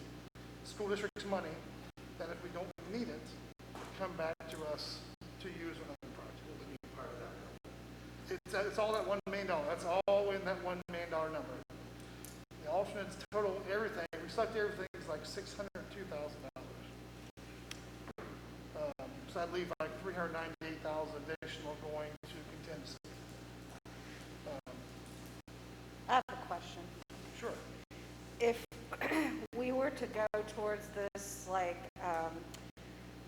overall approval and Dr. Perkins making the decisions when we need things, is it something that we couldn't have her send a quick email to the Building and Grounds Committee, advisory group, saying, hey, I need to make a decision between A and B. Are you okay with this? I mean, the board obviously isn't all on the advisory committee, but Deb and I both are. I don't know. It's just a thought so that you would have the input of somebody. Yeah, we can absolutely do that. Each one has a timeline of when the decision has to be made by, so we can run that through that group every time. We could change the resolution, say, scratch superintendent in conjunction with the. Yeah, something like that. I like that. Or, something basically working with the committee to make the recommendations. It's a lot easier to get the committee together faster than it is to try to get a board meeting and get these approved. Yeah, and I don't even know that we need to meet necessarily, since At least an email. an email out would be like, hey, this is what I'm thinking, any other thoughts or whatever. Again, the worst case scenario is $602,000 is for all the alternates. And then the rest would go to contingency. Kurt, anything you want to add? You're one design building.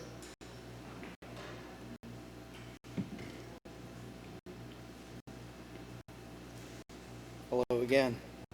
So just to add to that, so if you remember from previous board meetings, and it has been a while since we've been here in person, but just with the budgets being where they are, there's not any fluff or anything that's built into that. We've eliminated some things, made things alternates just to get the basics covered.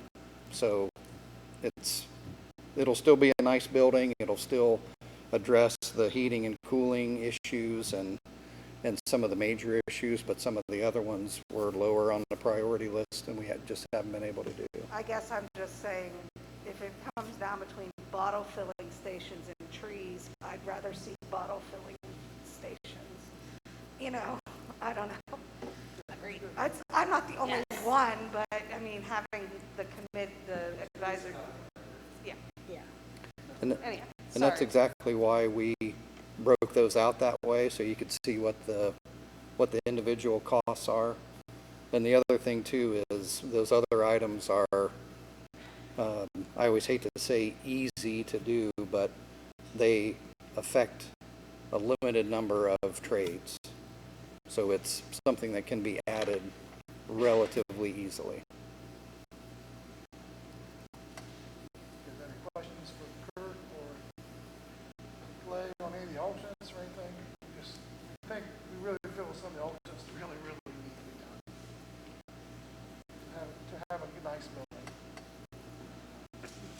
have we exhausted all contingency funds on this building? There's 150,000 left for Okay. construction, which is like you said, usually it's probably about $500,000 or more. Mm-hmm. That's why I've asked you for additional contingency funds, because we don't believe there's going to be enough money. Another concern area about, I haven't got pricing yet, is the one corner of the gym that's sank over the years. Okay.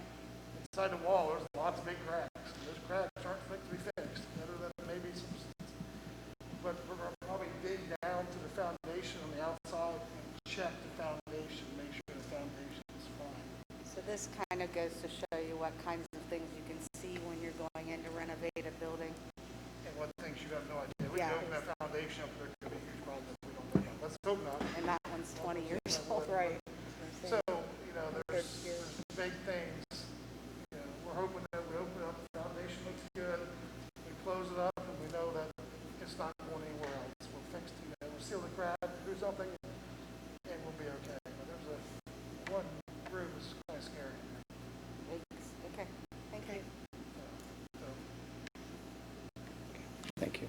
Sounds good, thank you. So the major resolution be allocated up to $1 million. Superintendent discretion for alternates in conjunction with the building and grounds committee. Everything else goes contingency. We don't need it. It comes back to the school board to use on those projects. Let's hope we don't need it. Absolutely. All right, call the roll, please. Mr. Ziny. Yes. Mrs. Spindler. Yes. Mr. Vincent. Yes. Mrs. Engel. Yes. That motion passes. Item 3D, resolution transferring interest earnings from Fund 010 to Fund 004. We need a motion to approve, please. Motion to approve. I'll second that.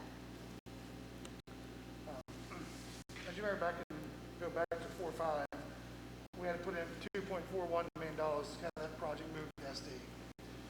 Instead of using our money, we did transfer $2.41 million out of the general fund into a 070 fund, because if we use the interest income from a local share and something pops up, the state's going to make you pay back. So what this does is we've already made 2 transfers. This one brings us up to $2.41 million. So we had the money sitting back there. For some reason, something happens, we had to pay all the interest back. We had the money sitting in the 070 fund. So I wouldn't want to go above this unless we transfer more money into it. So this will get us right at 2.41 of local share interest that we transferred to use for LFI projects. And this has been used for 4-5. We had to put over $2 million, about $2 million in. We put $2 million. This thing put about $2 million in all these buildings on top of what the budget was. So this is just basically allowing us to transfer, I think it was $460,000 from 010 to 04, and it'll be used as part of this $1 million, additional $1 million that we set aside for alternates and contingency. Any questions for Mr. Jones? Right. Call the roll, please. Mr. Vincent? Yes. Mrs. Engel? Yes. Mrs. Spindler? Yes. Mr. Ziny? Yes. That motion passes. Item 4A, we need a motion to adjourn. So moved. Second. Mr. Jones? Mrs. Spindler? Yes. Mr. Vincent? Yes. Mrs. Moore? Yes. Wake up. Mr. Ziny? Yes. Mrs. Engel? Yes. We are adjourned at 7:41. Thank you.